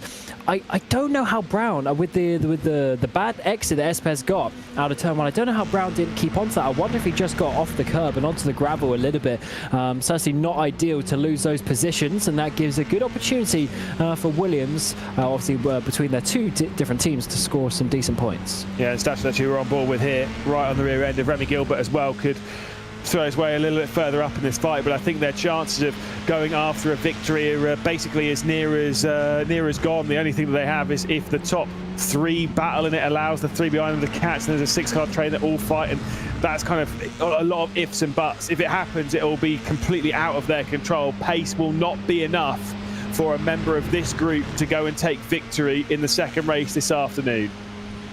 Absolutely not, but it is getting, or staying close, I should say, between all of these drivers, so there's still some opportunities to come, but we are obviously counting down the laps now. The top 2 aren't doing anything too much at this moment in time. The Farah isn't obviously doing too much either, but in this battle up ahead, there's going to be Espes potentially losing the place to his teammate. No, not quite enough. Spets decides not to go for that one, but he's got to be careful, because otherwise someone in behind, such as Gilbert, is going to be sending it. Like I say, a lot of opportunities. Oh, speaking of sending it, yeah, Remy Gilbert was, it was Leo Brown rather that was sending it, the second of the Guild drivers in this train. Really wide on the exit there of the Hugenholtz box as they head up towards Sky Black now, and like I say, it's a lot of 3-car battles ahead of them. It's 3 cars for racing, 3 cars 4th through 6th. There's a 5-car battle here. But again, same as what we saw in the previous race, no one's really fighting at the moment. Everyone's kind of remaining pretty patient for now, as, well, I said that too early, as Statulex is looking to the outside. Yeah, Gilbert first trying the move. That slowed him down, and that's what's opened up the door for Statulex. And is there going to be a look for Leo Brown? I think he's on the left-hand side of us as we come down this back straight. It's going to be a huge send around the outside. He's got a teammate not to break himself into, so he backs out of that one and lets the 15 machine go ahead. So, yeah, still Brown at the back of this pack. And, yeah, he's looking a bit, a bit frustrated at that point, or at this point in the race, as he goes almost into the back of Statulex onto the front straight. Yep, indeed. Communication there already from Leo Brown. Obviously passed that one off. I think Leo Brown's been doing his answer test recently as well. He's been very busy behind the scenes. He's going to try and get to the outside. Look to the inside. Gets covered off there quite late by the 15 of Statulex. But all's fair in that one. There was no overlap from Leo Brown. He's trying to get past Statulex at the moment, but can't quite do it. Seeing his teammate, I think he was communicating directly with Remy Gilbert there to basically say, look, when I go to the inside, I want you to give me the slipstream so that I can get past this guy, and then we can work together to get past the 2 Williams. He might not need it on the front straight, though. He goes to the left-hand side, very tight. He's given the room, though. He's going to have to be on the outside of Skybank. Not the easiest overtake, but does he have the bravery to hold it there? He might not have the speed, though. The inside line is where the groove is there, and unfortunately he has to back out of that one. What this has done, though, is he's broken him away from the slipstream of the 3 cars ahead, so that might work when we get up towards the front straight once more, but it's certainly, I think he's certainly the faster driver here. And they're being caught up here by the 2 behind. Leo Brown has a big look to the inside of Statulex once again as they head into turn 10. Big slide coming off from the number 15. They are being caught by Connor Muir, by Joel Hull as well. So there could be some more joining into this fight, as there is the position switched for Leo Brown. We'll say good point scores as well. I said about how Guild will be scoring all right in this. Really good point scores for Aston Martin, who at the moment are running in 1st and 12th with Manuel Biancalilla and Connor Muir. Also good for the 3M UK team, which has Will Chadwick, of course, in 2nd. And they have Joel Hull, who's worked his way up from the back of the field excellently into 13th at the moment. Yeah, looking a bit better here at Zandvoort. And are we going to see Statulex try a dive down the inside? No, he's going to sit behind Leo Brown because they need to recover what we saw up ahead. Actually, look at Henry Moore. He's now finally starting to make a move on Catilla first of all. Where have they gone? Yeah, I think there might have been a bit of contact going into turn 2, and this good result for G2 Esports not looking so good. Yoni Catilla sent out into the barrier. Was that contact with Henry Moore? What happened in that? We'll have to wait and see. We kind of lost it a little bit behind the advertising hoarding, but that would look like a fast crash, if anything. Absolutely. So it's left of Price and Moore still battling for that 4th and 5th position, but that's obviously given a free place to the train in behind, which is still being led by Espes. We look at this front battle, though, because Lafaro, he was a little bit further back, but he's now well within this battle for the race victory. And surely Chadders is about to send something and try to make Biancalilla think. Maybe another lap or 2, actually, before we get to that point. But he will do before the end of the race. Well, there's 3 to go at the line for Will Chadwick to try and find a way past Biancalilla, for Giuseppe Lafaro try and find a way past the pair of them. Let's take a look at this replay then. So Catilla's on the outside of Henry Moore as they head up towards turn 2. Moore on the inside. Yes, a bit of there's like a little NC, little netcode in that. Interesting one. Let's see this again from Catilla's point of view. I mean, I don't think either driver did anything wrong there. No, I think Henry Moore is holding his line. I think Catilla is super unlucky there. I know, like, Moore did move before, but then kind of held, like there was definitely a car width there, at least from my eye. But again, it's not our decision to make. That'll be one from the stewards. But Henry Moore there in 5th position, still realistically at the moment probably going to take over the championship lead. But I mean, again, what an incredible start to the season it's been from him. As we'll see the move come in now. Will Chadwick's closing in. I think the time for patience is gone. Look, they've got 2.8 seconds back to Isaac Price. There's 2 laps left to go, 3 laps left to go. It's kind of now or never. Let's go for it. Racing is so funny sometimes. You're friends for about 10 minutes in this race, following each other, not overtaking, like, yeah, we'll help each other out, we'll make sure we all get on the podium. And now it's all gloves are off, and they're just going to be starting to go for it these final couple of laps. A little bit of a look, half look to the inside there for Cheddars as he tries to make his way through on Biancalilla. The 14 machine leads, the 88 behind, and then the 6 of Lafaro that we are on board with. Who is going to get this victory? Lafaro's been really out of it so far, hasn't really had an opportunity to even get up into second place, but if there's issues ahead, he can slide right through. Yeah, indeed. This is, again, incredible stuff. Loving the look here. And, again, great battling as we head onto the penultimate lap of the race. This is going to get very exciting. It's going to get very testing, though, for the top grouping. Who's going to come through? Biancalilla leads onto the penultimate lap of the race. Lafaro's closing in. He's going to look now. Will Chadwick says absolutely not. Lafaro goes back to the outside, picks up the slipstream, cannot commit going around the outside of Tarzan. Yeah, this is getting tense now because Chadwick has to look in his mirrors, and ahead of him makes it even more difficult for him as they work their way through. Battles continuing behind. Spets was almost looking to get past. Oh, huge contact once again, similar to what we saw with Catalan just a few laps ago, and way down the grid we see Spets and Gilbert go. Yeah, there's a big one in all that. That's a big shame. And like you say, for Brown and for Gilbert, for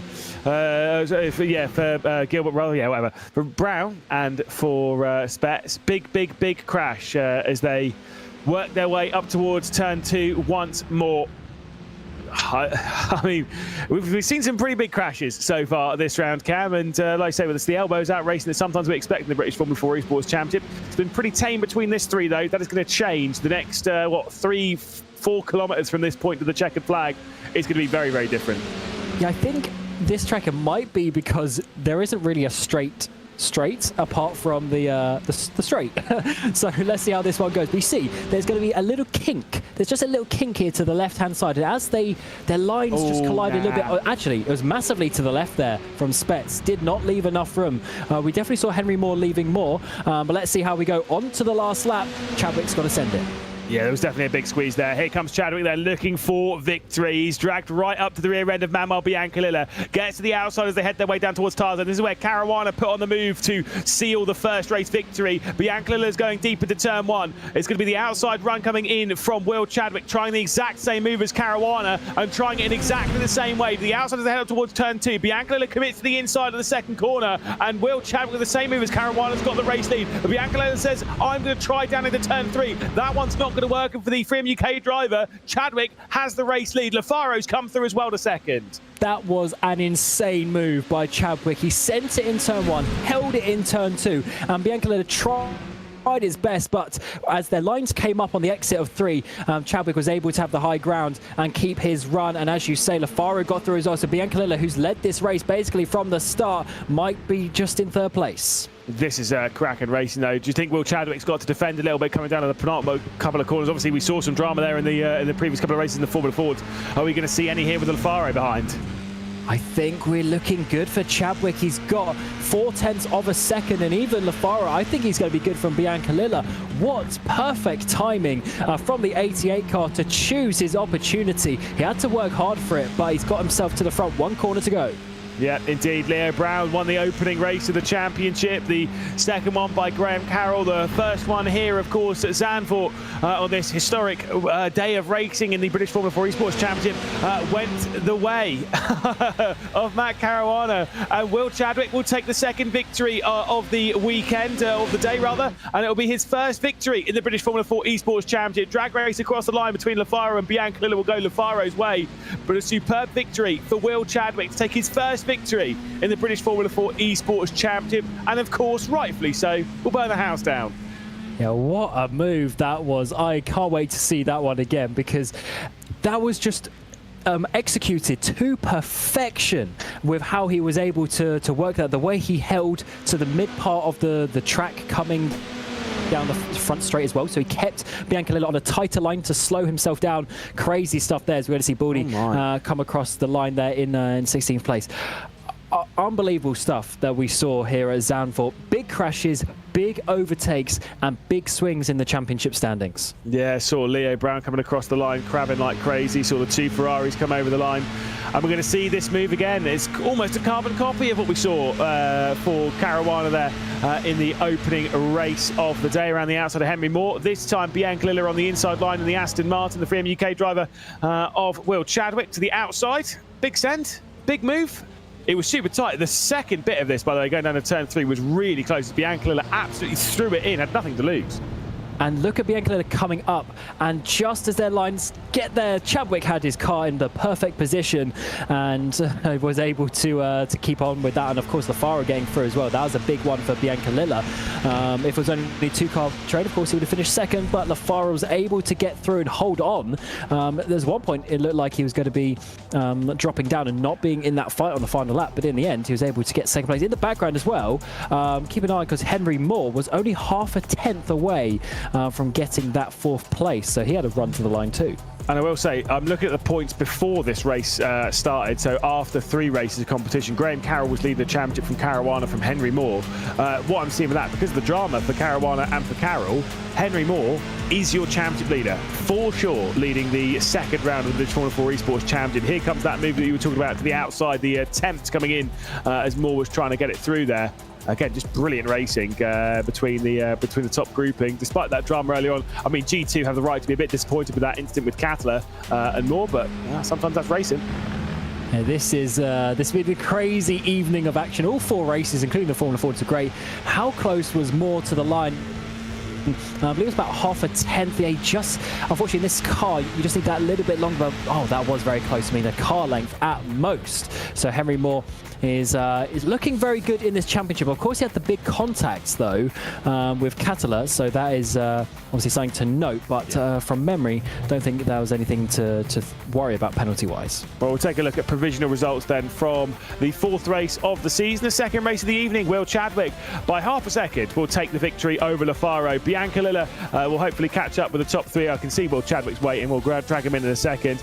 Isaac Price for G2 in a solid day for them will take 4th position with Henry Moore for Guild Academy, the new championship leader, in 5th position. Pablo Espez for Williams Esports Academy up there in 6th with Statulet for the Alpine sim racing team, involved in a fair amount of battling through that. 7th position, Colin Muir scoring some decent points for Aston Martin, of course, 3rd and 8th for him. Hull comes through to take his first top 10, so a brilliant drive from Hull in all of that. Remy Gilbert inside the top 10 for the Guild Esports team. Behind that, it'll be Kulik, of course, 11th position. Olivia Hayward for Prismatic, great result for them. Of course, to be fair, a solid result score when you think that Fitzpatrick there is also in 14th position. Prendergast between the pair of them in 13th spot in the number 99 Mentor driven by us car. Leo Brown down in 15th after crabbing across the line, just ahead of Gergo Baldi. Alexander Spetz finishing a couple of laps down after the late drama. Yoni Kattler after that incident with Henry Moore obviously will finish down in 18th position. Graham Carroll, early drama right at the start of the race with Jarl Tyne as well. Matt Caruana, big shame for him after a victory to open up the round here. Contact between himself and Ryan McCann, who came up right in front of him. 21st and 22nd for them. Martau, Riker and Jasir all retiring from the race. Graham Carroll still was able to set the fast lap after being sent back out of the pit lane with a repaired car. Let's jump straight in, though, to the interviews and drag in Will Chadwick to have a little gander, have a little chat, have a little chin wag. We had a little chin wag before the start of the season. Now we're getting one during the season. On to the top step of the podium, Will. What a drive. What a move again. Last lap. Just left it to the last moment. Yeah. I mean, 2 weeks in a row. I wasn't going to finish second 2 weeks in a row. So it's not too bad. It was a good move. Really clean fight with Manuel. And yeah, we worked really well all race to ensure that we got some good points. And yeah, no, thank you.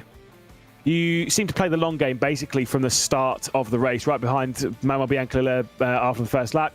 Was that because you saw a big gap behind between 3rd and 4th, or was that always the plan? I think you have to, in this type of racing, when everything's so draft heavy and when you don't particularly have amazing pace, like myself tonight, you have to play it smart and you have to keep your eyes open.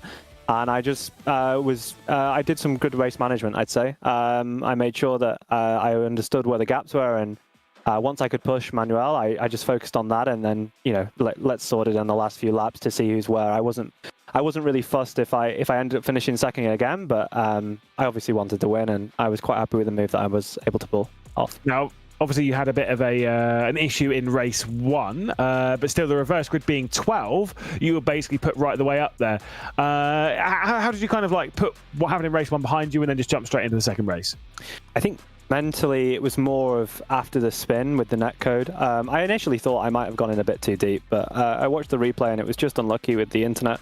But I mean, these things happen in Formula Cars. You can't be too mad about it. And yeah, I just got my head down. We were last after the end of the third lap, and thankfully a bit of chaos ahead ensued, and I was able to just get my head down, get into 11th, and my main target was just be in the top 15, give myself a chance at the reverse grid. And over the past week, it looks like I'm becoming a bit of a reverse grid merchant.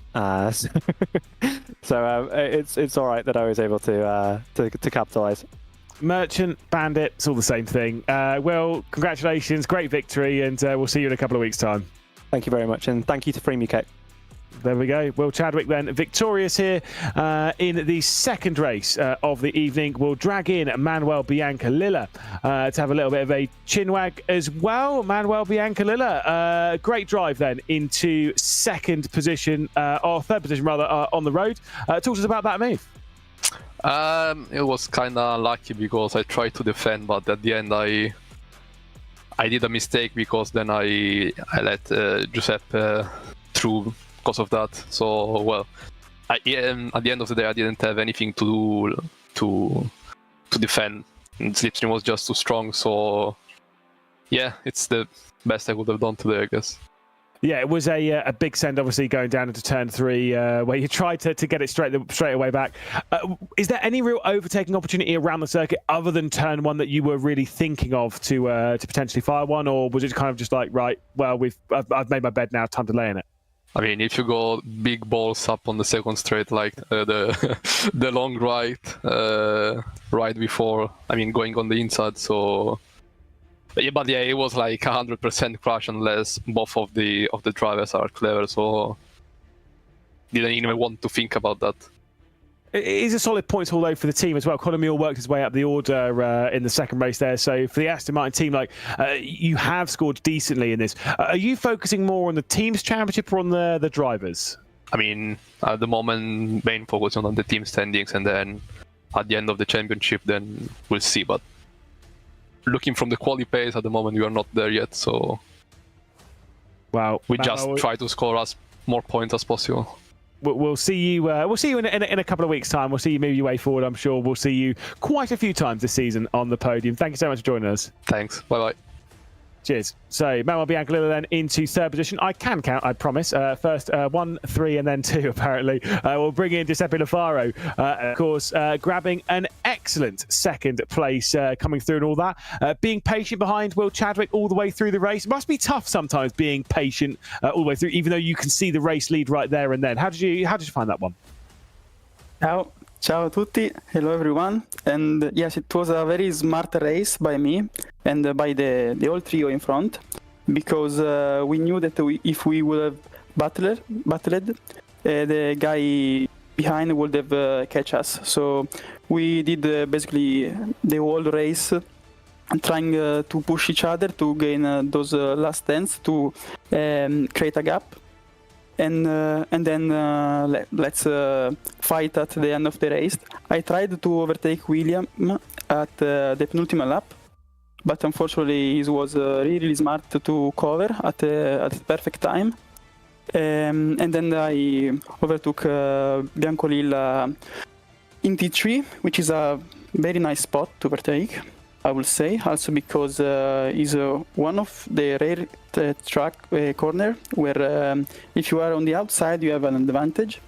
And for sure Biancalilla did a mistake and let me get the outside, and yes, it was a very nice race, a very clean race. Yes, I'm really proud of this podium, also because I think it's the first one of Aztec Racing Grid Finder. So really proud to be here today, also because the championship is extremely competitive, and it's nice always to deliver a good performance. How did you? How have you been finding jumping into the British Formula 4 Esports Championship? Because it is kind of it's a tough one, isn't it? Yes, it's a very tough one, and since we are all extremely competitive driver, the gap is really, really small. So you have to look into details to gain that extra bit of performance that basically give you 10 places, because I think this was a very strange qualifying with very big gaps. But if you look at round 1 qualifying, everyone was very, very, very near to each other, and there are some cases with 100 of attempts that gives you like 3-4 places, which is incredible, obviously. And this is a proof of how much strong is the grid this year. Well, hopefully we'll be able to see you on the podium in the near future, because it's fantastic to see you up here. What an excellent drive. Cheers, Giuseppe. Cheers. There we go. Our podium covered off then, Cam. What a fantastic round of racing is. For the first time, I was going racing internationally here in the British Formula 4 Esports Championship. And what a treat it was. That was quite some action that we saw. Some great overtakes, some huge crashes, and definitely a lot of entertainment indeed. So Zandvoort didn't disappoint, as you say, for the first time going internationally in this series. And hopefully it comes back, because it seems to work quite well in these cars. Yes, indeed. Like I say, loved it. Obviously, we're now away for a couple of weeks before we get a trio of weeks of action. We're going racing at the Snetterton 300 circuit. And yes, Scary Tree is there as well. It's not been taken down in the virtual world. Don't worry about it. Should be a fun one. These cars race really, really well around there. Obviously, with just the style of circuit. Should be a tricky one to navigate. Cam, what difference of racing are we going to get there rather than Zandvoort? It's certainly a lot more tight and narrow. I remember the race actually being quite entertaining last time, and someone ran out of fuel to the line. Was it just Landis? Maybe ran out of fuel to the line that day, and unfortunately missing out on the win. So definitely crazy things can happen at that track. Proper old school British racing. So can't wait to see. And of course they have an extra week to practice as well. Yes, indeed. But then it will start the run where we're all going to start thinking about the championship, of course. Just a few rounds left to go. It would almost feel once we're done with that little track. But of course, we've only done 2, and there's still 6 more left to go. So much drama has already happened. It feels like we've had a season's worth. We've got plenty more to come. We'll see you in a couple of weeks' time when we return over to the UK and we go racing at Snetterton.